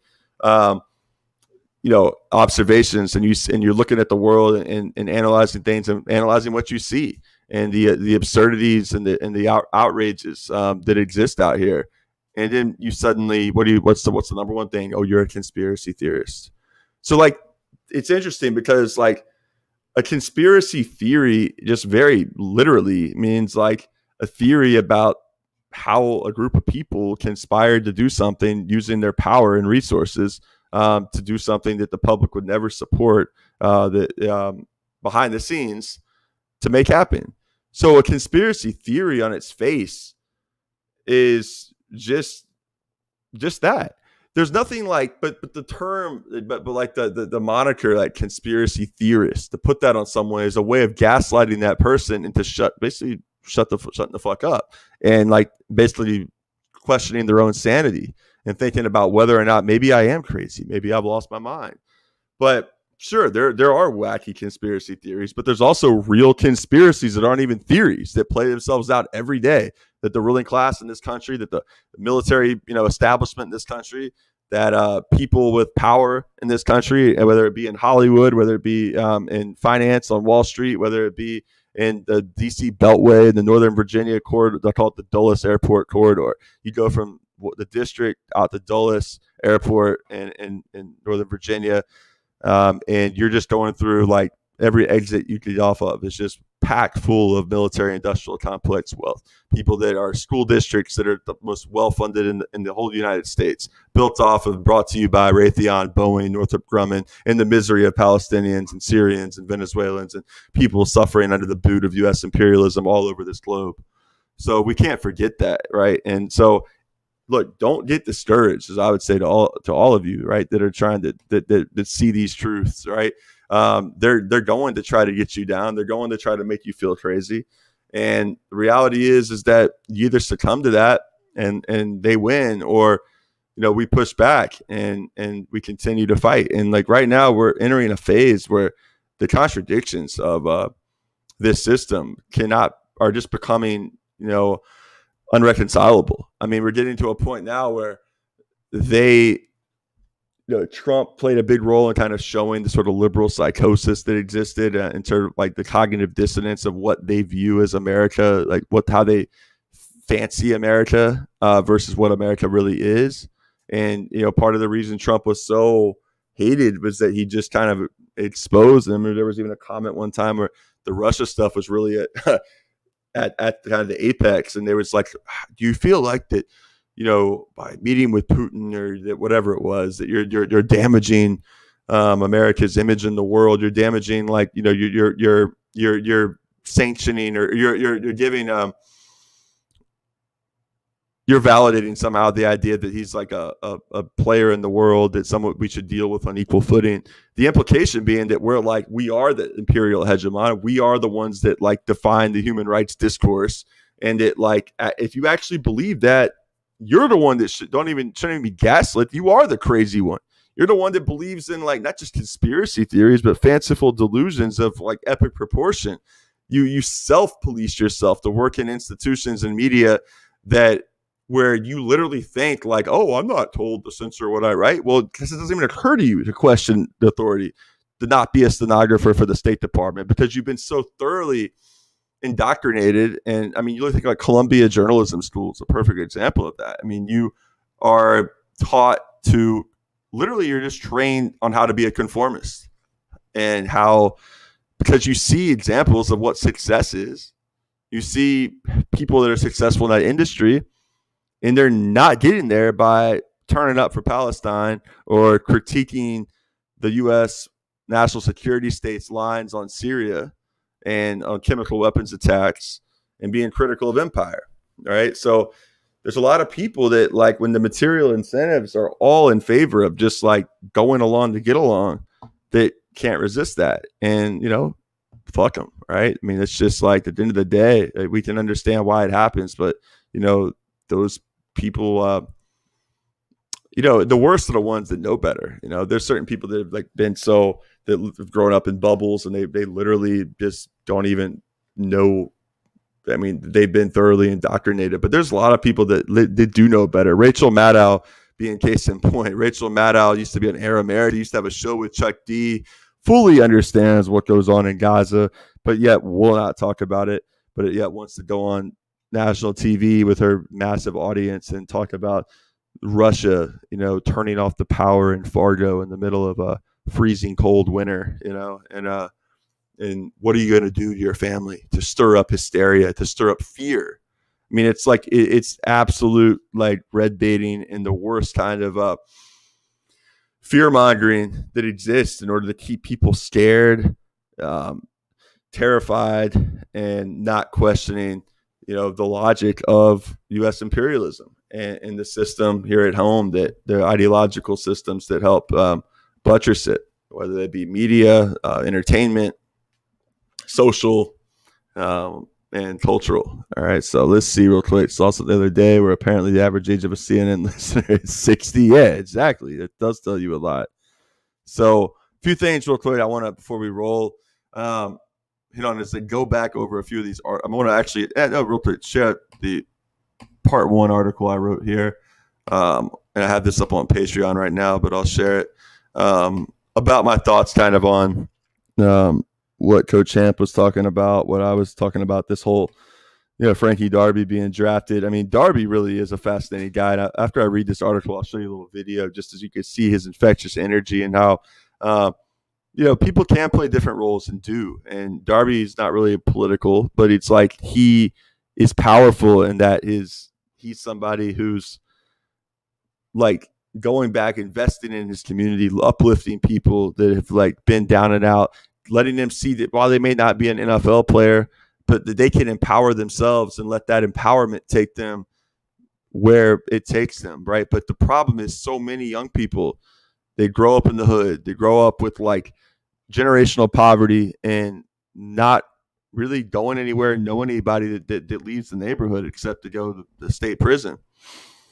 I hate to say that. I mean, other than a few examples making it out, it's like, it's a harsh reality. And so the importance of institutions, the importance of like human development and investing in people, and not forgetting the people that otherwise this neoliberal system of, that believes that, that sort of, believes in the logic of gentrification and that like, and just making, mass swaths of people invisible, that the working class are just replaceable, that they're not really interesting people. They're just kind of like, you kind of feel sorry for them, I guess, if like it's, if you see, a person's like, struggling or whatever, but, that progress, progress has to go on. And that logic is, I think that athletes that in this day and age are challenging, is powerful, and it's something that we need to support. And, maybe over time he will become more political. We don't know. I mean, Kyrie Irving was not political coming out of high school. I wasn't. My politics weren't good really until like after getting injured playing college football, and kind of gradually started happening. In my early 20s, I was like, I feel like I'm kind of starting to really find myself in terms of who I am today and being on that path. So anyways, this is what I got published on Patreon now. And they don't have any editors, so like, just if you got any feedback, you can share with me. But now Atlanta Falcons wide receiver Frank Darby's path to the NFL from mean streets of Jersey City is an inspiring tale of perseverance and grit, but also a stark reminder of the world neoliberalism built as backlash to the New Deal and Great Society policies. All right, that's a long headline, but it's whatever. My Patreon page, I might go in here and edit this a little bit down the road if I notice anything, but I'll go ahead and read real quick here. Like many Americans, I was transfixed by the NFL draft earlier this month for a myriad of reasons. For starters, my hometown Jacksonville Jaguars and my co-host who's celebrating his anniversary tonight with his wife Monique, Michael Sampson, also from Jacksonville, and another Jacksonville Jaguars fan. That's another thing. If you want to talk the Tebow stuff, I can get to that, but give me a minute on that. I mean, I have some thoughts about it, and I think there's a lot of maybe some misunderstanding about things that are going on, but we'll hold the Tim Tebow stuff for a second. But anyways, for starters, my hometown Jacksonville Jaguars began a much-anticipated new era in their history, the moment NFL Commissioner Roger Goodell announced what for months had been an anticlimactic formality. The first overall pick in the 2021 NFL Draft, the Jacksonville Jaguars select Trevor Lawrence, quarterback, Clemson University. It doesn't get more big time for small market Jacksonville than pairing legendary head coach, college coach Urban Meyer with legendary Clemson quarterback Trevor Lawrence. However, that's not what this is about. This is about hopes and dreams, quote, making it out the hood, poverty porn, gentrification, and the decay of strong institutions in corners of U.S. society. Neoliberal economic logic sees as superfluous, evidenced by their policy decisions and priorities. Frank Darby of Jersey City Lincoln High School and Arizona State University heard his name called early in the 6th round of the NFL Draft when the Atlanta Falcons took him off the board to join their wide receiver room, headlined by future Hall of Famer Julio Jones, Calvin Ridley, and tight end / de facto receiver taken 4th overall in the 1st round, Kyle Pitts. His high school head coach at Lincoln High School, Robert Hampton, I said a personal friend and mentor of mine we just had on the show tonight, deserves a great deal of credit for the largely thankless labor of love that his work as head coach of the Lincoln Lions. That is his head coach. That is his work as head coach of the Lincoln Lions. Sorry, it's been a long day. This is especially true in the case of Frank Darby, a young man Coach Hamp played a pivotal role in helping develop despite overwhelming challenges. U.S. corporate media loves going after corrupt individuals, but fails miserably when it comes to interrogating corporate power. Why is it okay to champion an economic system, capitalism, that views inequality not as a problem, but the logical hierarchy produced by the invisible hand rewarding winners and punishing losers? It's like, just as I digress, I mean, this idea that capitalism, like that inequality is somehow a problem. It's like, if you think inequality is a problem, you fundamentally should not be a capitalist, because capitalism by its very nature views the hierarchy that's produced of wealthy people and poor people as a logical outcome of a meritocracy that doesn't exist, right? Maybe I need to find a way to edit that a little bit to put that in there. But how else can the ghoulish inequality on display in Jersey City, and I mean, I could also just use Jersey City as an example, but there's lots of other places you could point to also. But Jersey City is quite an example of gentrification on steroids now. But back to the article. An economic boomtown that's also home to the social chaos and dysfunction Darby articulates so powerfully. How can that be explained or understood? Furthermore, what does it say about the kind of future neoliberal capitalism's mode of development has to offer humanity? Recent New York Post piece highlights the contrast in the Jersey City that raised Frank Darby and the Jersey City Lux real estate boomtown developers have dubbed Wall Street West, given its location directly across the Hudson River from Lower Manhattan, the international capital of capitalism, aka Wall Street. Frank's infectious positive energy and radiant smile speak to how much human potential exists within the people making up the communities developers see as nothing more than godforsaken blight, just waiting for them to swoop in, acquire dwellings of the poor and oppressed who've lived there for generations, and celebrate such action as evidence of, quote, things getting better, or, quote unquote, the neighborhood being on the come up. The question that's rarely asked, though, is better for who? The interaction between Darby and a reporter last summer is a testament to his to both his humility and humanity, right? For the SunDevils.com, which is a college reporter, at Arizona State. And the reporter writes, he, Frank, is every reporter's dream. One question, a single question. How did you get to this point in your life? 2 hours of extemporaneous thought later, Frank Darby had covered the major events and conflict of his life, and he was still smiling and ready to talk some more. You cool? I'm on your time. He asked after talking for about 120 consecutive minutes. Never mind, the writer in question was the one taking up his Sunday. After 2 hours, I laughed. I was stunned. I was filled with overwhelming pride, and I had been entirely crestfallen and heartbroken at times. But in the end, I couldn't help but simply pick my jaw up and smile. After all, that's what Frank did the whole time.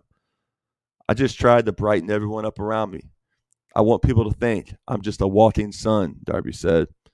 Frank Darby's life reads more like the great epics of antiquity than the story of a jovial young football player in his early 20s. From humble beginnings, he simply wants Sun Devil fans to remember that the dancing kid from New Jersey, or Jersey City specifically, who played hard for his teammates and was a good person. Aside from how unusual it is for an athlete of Darby's caliber to be so magnanimous with his time, it's clear Darby possesses a capacity for compartmentalizing both joy and pain alike, never letting external energy and events knock him off his path or get in the way of taking care of the range of responsibilities that accompany its twists and turns. The thing that stuck with me in the lead up to and in the wake of the draft more than anything else is Coach Hampton's description of the stark reality that characterizes life in the Jersey City he grew up in.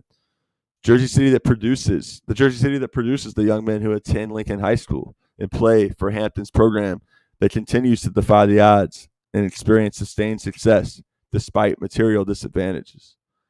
So I said this is just part one in what will be a series of pieces diving deeper into the social, economic, and cultural realities facing athletes hailing from oppressed communities within the belly of the U.S. imperial beast.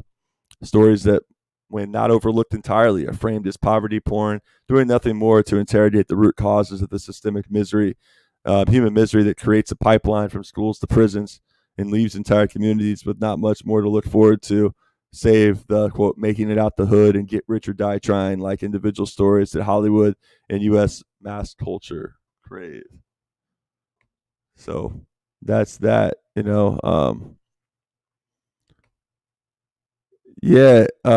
started reading more and it was all late. I'm in my 30s. Yeah. Was now fully transformed. Yeah. Jack Altron said, I was just a regular liberal. Then Bernie came. I was like, yeah, this sucked in. Stuff is pretty cool. When Hong Kong riots happened and all of a sudden I heard the tank treads. Yeah, absolutely, man. The Hong Kong stuff is wild. I mean, there's no doubt.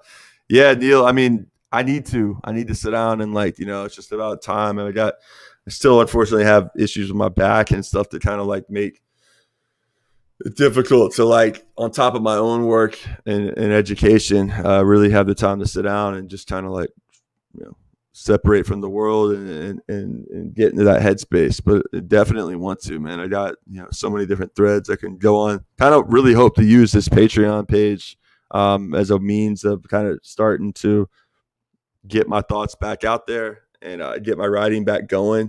I mean, I used to write a lot more. Danny Haifong, man, is a good friend of mine, and I feel it's really kind of encouraged me to get back going with that. I don't know how many of y'all did y'all see. So Danny Haifong of Black Agenda Report went to the Brooklyn Nets game against the Boston Celtics this weekend. I don't know if y'all know, but Danny is from Cambridge, Massachusetts. Went to the same high school Patrick Ewing went to, and the same high school that Lenny Bias went to.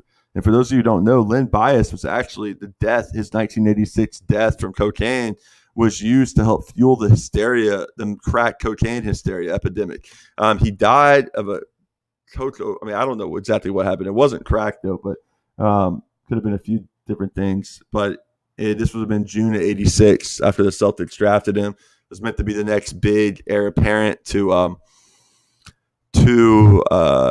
Larry Bird in Boston. Died. So then you had Tip O'Neill, the liberal congressman, Speaker of the House.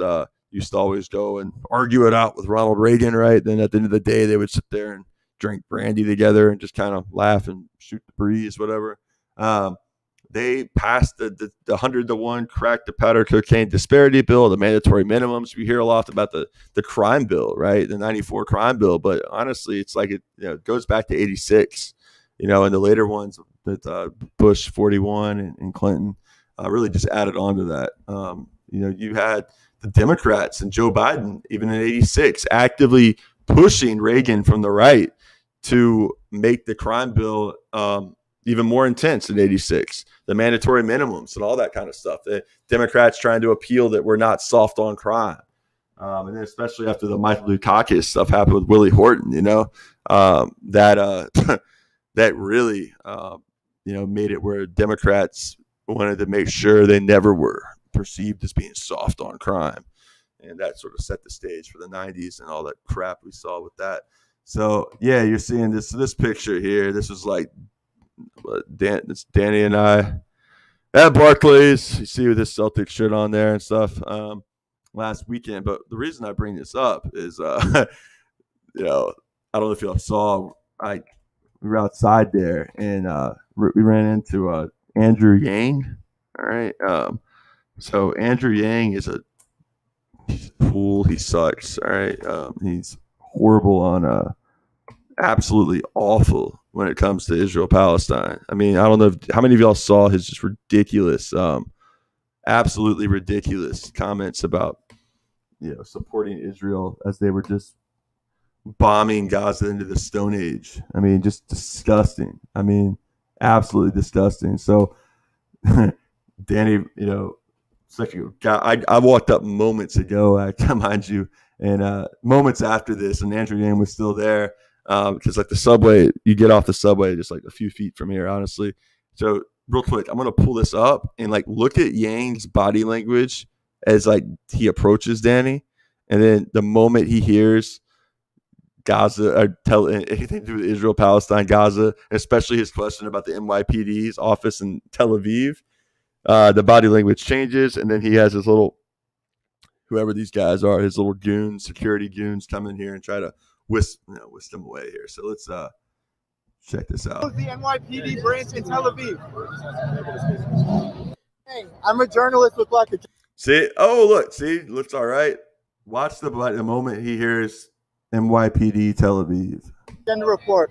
Would you close the New York Police Department's branch in Tel Aviv after Israel just killed 200 Palestinians, 60 children? It's terrible what's happening there. I'm just so thankful that it seems like the violence is starting to end now that there's a ceasefire. But would you close the NYPD branch in Tel Aviv? The New York Police Department trains in Israel. Israel just killed 200 Palestinians. Why are you blocking me? He hasn't answered my question yet. Would you close the NYPD branch in Tel Aviv? No? You would not close the NYPD branch in Tel Aviv. Yeah, what a progressive champ, right? Progressive champ, yeah. Something else, man. Something else. Yeah, last night, by the way, Knicks fans were out there celebrating like they won the NBA Finals after winning one game in the first round. So that was, hey, you got to celebrate, something. I guess they've been. That was a wild scene there. Just watching on TV last night, the energy at Madison Square Garden. I mean, the Knicks actually do get to a point where they're a title contender again. I don't know if the people are going to lose their minds. I mean, this place, that's like a dormant fan base. And then it's funny, the Brooklyn Nets are like absolutely, no doubt. APAC going to fool my funding. Yeah, totally. He's going through his mind, just saying, oh my God, I got to get out of here right now. Get this antisocial, fucker, whoever that security guy is for him, that stupid shirt, come in there and box Danny out. Nice little move there to, make sure he doesn't end up, he doesn't have anything to worry about with APAC. He would never say anything remotely. They would do anything to make them smile from ear to ear. So nothing to worry about with that. The APAC money is coming in, and APAC money will be fine for Mr. Yang. But yeah, no, this is the Brooklyn Nets have I think one of maybe the best trio of talent ever. I mean, Chris Bosh, I don't think you can put on the level of Kyrie, Kevin Durant, or Kyrie, Kevin Durant, or James Harden. The Nets have those three. I think they're even better than the Miami Heat's big three. We'll see. But what's crazy is the New York media doesn't even really care. I mean, it's like all Knicks talk, even though the Nets are in this town. But I think what ties into that the Barclays Center in Brooklyn really is like a symbol of gentrification in Brooklyn. I mean, it's got like the rustic exterior, the grass growing on the roof, and and everything about it is like corporatism, about kind of like the corporatizing of Brooklyn. You got like a new train station they're building next door. It's like it's just kind of further accelerated that pace of like the already ongoing gentrification in Brooklyn, and the ownership there. It's very much into they got the uniforms they'll wear a lot, honoring Biggie Smalls. It's like, no one's talking about like, how the black neighborhoods in Brooklyn and the black people in Brooklyn that have been displaced by like, the gentrification. But it's like, Biggie Small is like big, Notorious B.I.G. It's like, it's cool. It's art, it's like, we're being trendy. Everything's about turning something into an aesthetic these days, right? That you can sell and package. And so the Brooklyn Nets, like I'm a Kyrie fan, so I'm pulling for him, and I think it's cool to see that. But it would be crazy, man, if Kyrie were actually on the Knicks and you had that that big three playing at MSG, what that would mean for basketball culture. But I digress. So I think I'll go ahead and wrap now. Being solo, it's kind of, Justin's actually got some traveling for work. I appreciate Coach Hampton for coming on. Before we go, though, I do want to play. I mentioned this. I would do this. A little clip of Frank Darby, so you actually know a little bit about hearing his own words who've been talking about. And so let me pull that up real quick.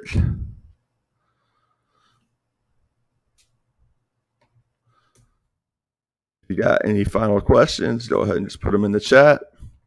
And, try to share this. The live stream's cool, but, obviously we get more views, after it even airs. So, obviously appreciate y'all sharing this out. If there's any clips you like, specific clips or anything talked about specifically, if you isolate that, tweet it out, make little segment clips. I mean, anything like that helps a lot, just get the word out.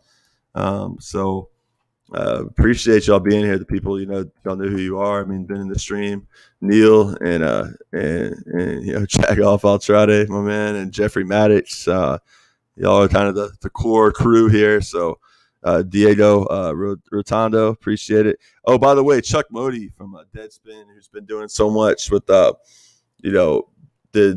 the DC protests. So just kind of talked to him this week, and I'll be in DC starting tomorrow. I'm going to be going down to visit Max and Anya and see some other friends, and going to be linking up. Everyone's in the DC area. There's going to be a big march for Palestine on Saturday, and looking forward to meeting up with Chuck Modiano there, and we're going to work out a time next week, perhaps as early as next week, where we get Chuck to come on the show and talk about his days at Deadspin, which is like one of the best adversarial sports outlets there was. They were irreverent. They covered stuff from a critical perspective, and they did interrogate power. And some asshole capitalists like hedge funders came in there and bought up Deadspin and wanted to turn it into something else. So check it out. Look out for. All right, I'll see y'all in the chat here. So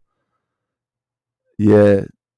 Yeah, since you saw me on the Gray Zone, I think it was Moderate Rebels actually, but yeah, it was that was a good episode there, back around the NBA strike time. Yeah, so let's check out Darby here real quick. Here, just you'll see, Hey, Frank.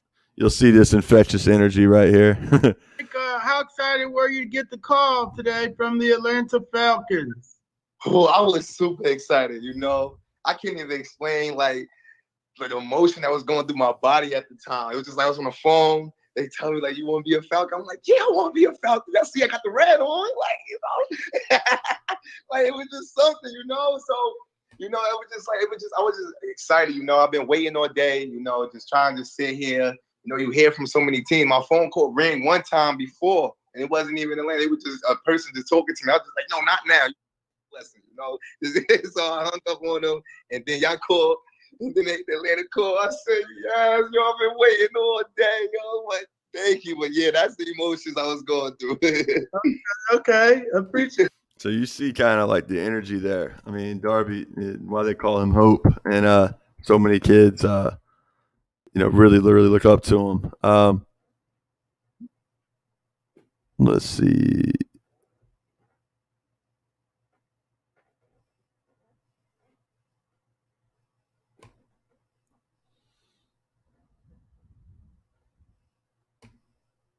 Well, Falcons' sixth-round draft pick Frank Darby's first press conference as a Falcon took the internet by storm over the weekend because of his high energy and excitement. And this one might look a little better. Yeah, here we go.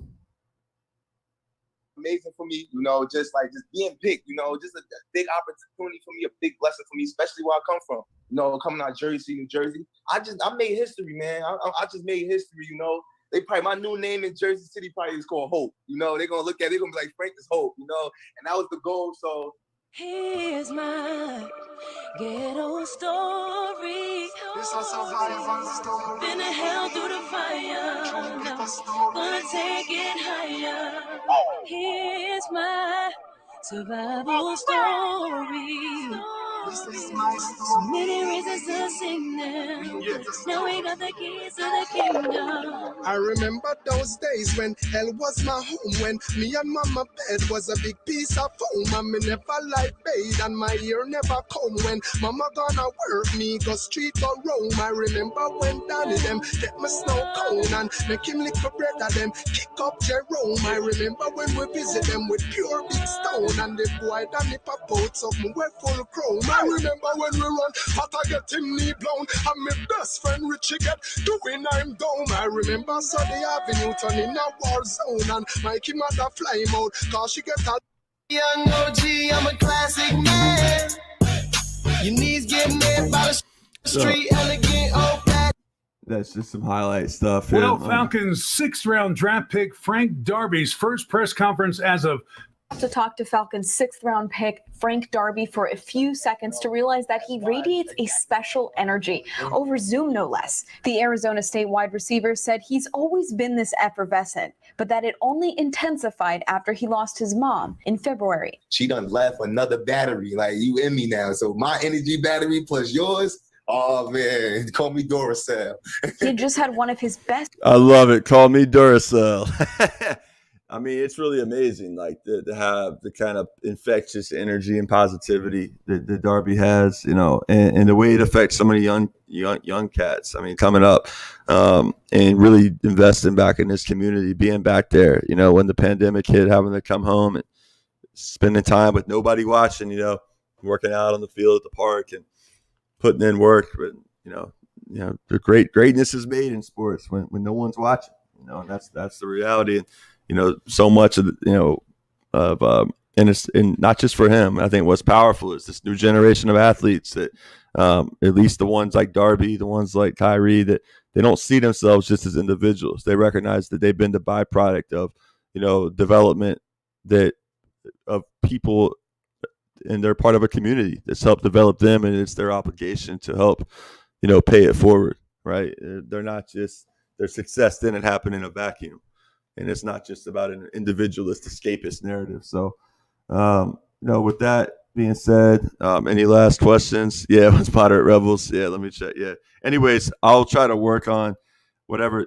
Actually, hold on. Before I go, I do want to play something real quick, because I want to see, you mentioned that y'all mentioned that the sound was not working. You couldn't hear Coach Hamp's speech from the locker room, and for the title game there in the documentary there, and I want to play it again and see if maybe if the sound is better now. I know it's kind of distorted here, so let me go back.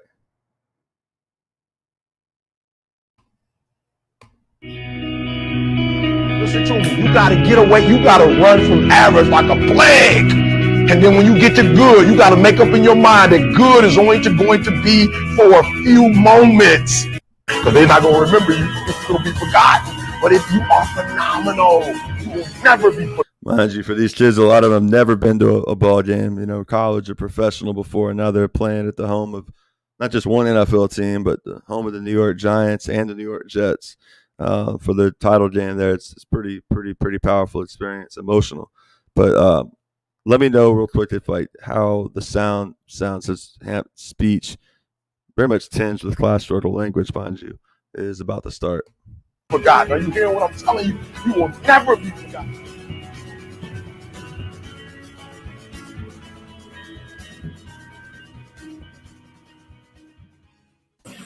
You're in enemy territory. You have to take this game like you're in a battle. You're not getting any air support. The Marines ain't coming. You're on your own. This team thinks they are the team. They think they can handle us. They think they're better. This is the beauty about Lincoln High School football. You guys in Barry Bernard. This is where the class struggle language comes in. Check this out. Now you're going to get hurt. All these teams are coming from parts of New Jersey that are extremely wealthy. They're comfortable. They're wealthy and comfortable. They have everything an athletic program can get. But remember, we're that damn door. We're that door that you can't let in the living room. You ain't going to be that door. Just think, like he mentioned a Frankenstein monster, I would say the Frankenstein monster capitalism creates, and like in this context, on a micro level in a game on that day, I think just think of the power, if like we're able to channel that kind of consciousness, that class consciousness about the way the other half views you, the way the ruling class views you, the people that have stuff view you, and the fear that like, they kind of have of like, the Frankenstein monster that is those that are oppressed and exploited by capitalism for this system to function, and that's my dream. That's sort of like when I think of like why I even do Red Spin Sports, ultimately trying to kind of build that power, and it's a lot of 2 steps back, 1 step forward, 2 steps back, but it's protracted struggle. We got to look at it that way. Because pessimism doesn't get us anywhere, and going down that road, it's like all we got is all we got, and I just don't, I see that there are a lot of reasons to be pessimistic, but that's not going to build anything, and there's a lot of reasons to be optimistic though now too, and I think that what happened in Gaza and the resistance that was shown. And the steadfastness with which like Palestinians resist, right, is a perfect example of how they should inspire people. Because if it wasn't for that the bombing becoming an inconvenience for Joe Biden and his domestic political agenda, there would not have been a demand for a ceasefire, right? So that was because the strength of Palestinian resistance, right? So we got to remember that the ruling class, they want to make people feel powerless, atomized, apart, separate. But it's just because they do that because they are so terrified and so fearful of what poor and oppressed people, especially of all colors and backgrounds and nationalities, uniting together and fighting. All right. So hold on, let me see the right click. We gonna fight. Company can't come over because we gonna fight. There's nothing special about this dog, but we got heart. And we're tough and we ain't scared of nobody. We're gonna walk out there, we'll introduce them to big boy football.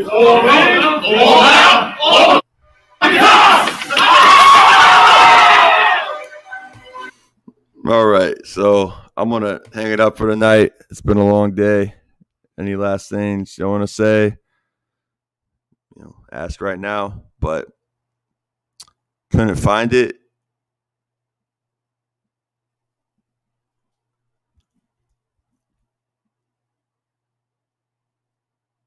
Wait, you talking about that episode of Moderate Rebels?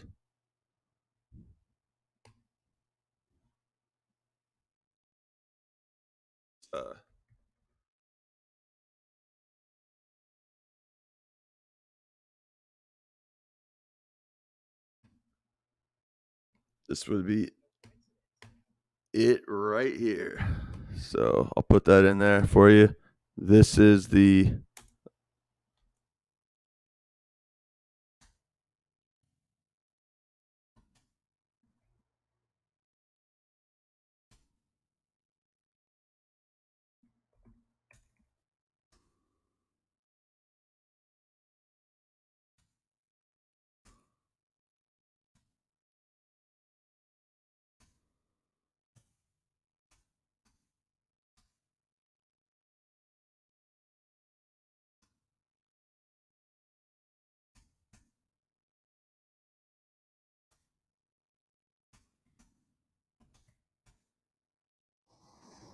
Right. And with that, I put that link in the chat. Feel free to check it out. We will be back next week.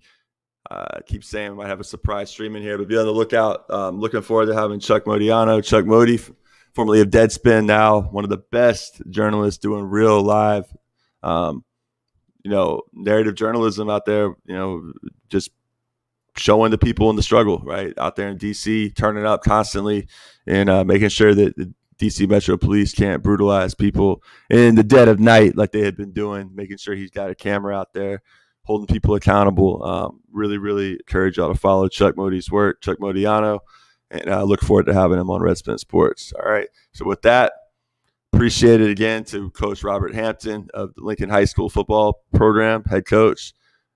Lincoln High School Lion football is really an institution, and it's a testament to Coach Hampton's leadership and Frank Darby's success now with the Atlanta Falcons. And being drafted by them and what he's accomplished and the people he's affected and influenced is also a testament to that, the power of strong institutions and organization and all that someone like Coach Hamp has helped to build. So I'll leave it on that. And until next time, keep fighting, doing what you do. We appreciate the support. Peace out.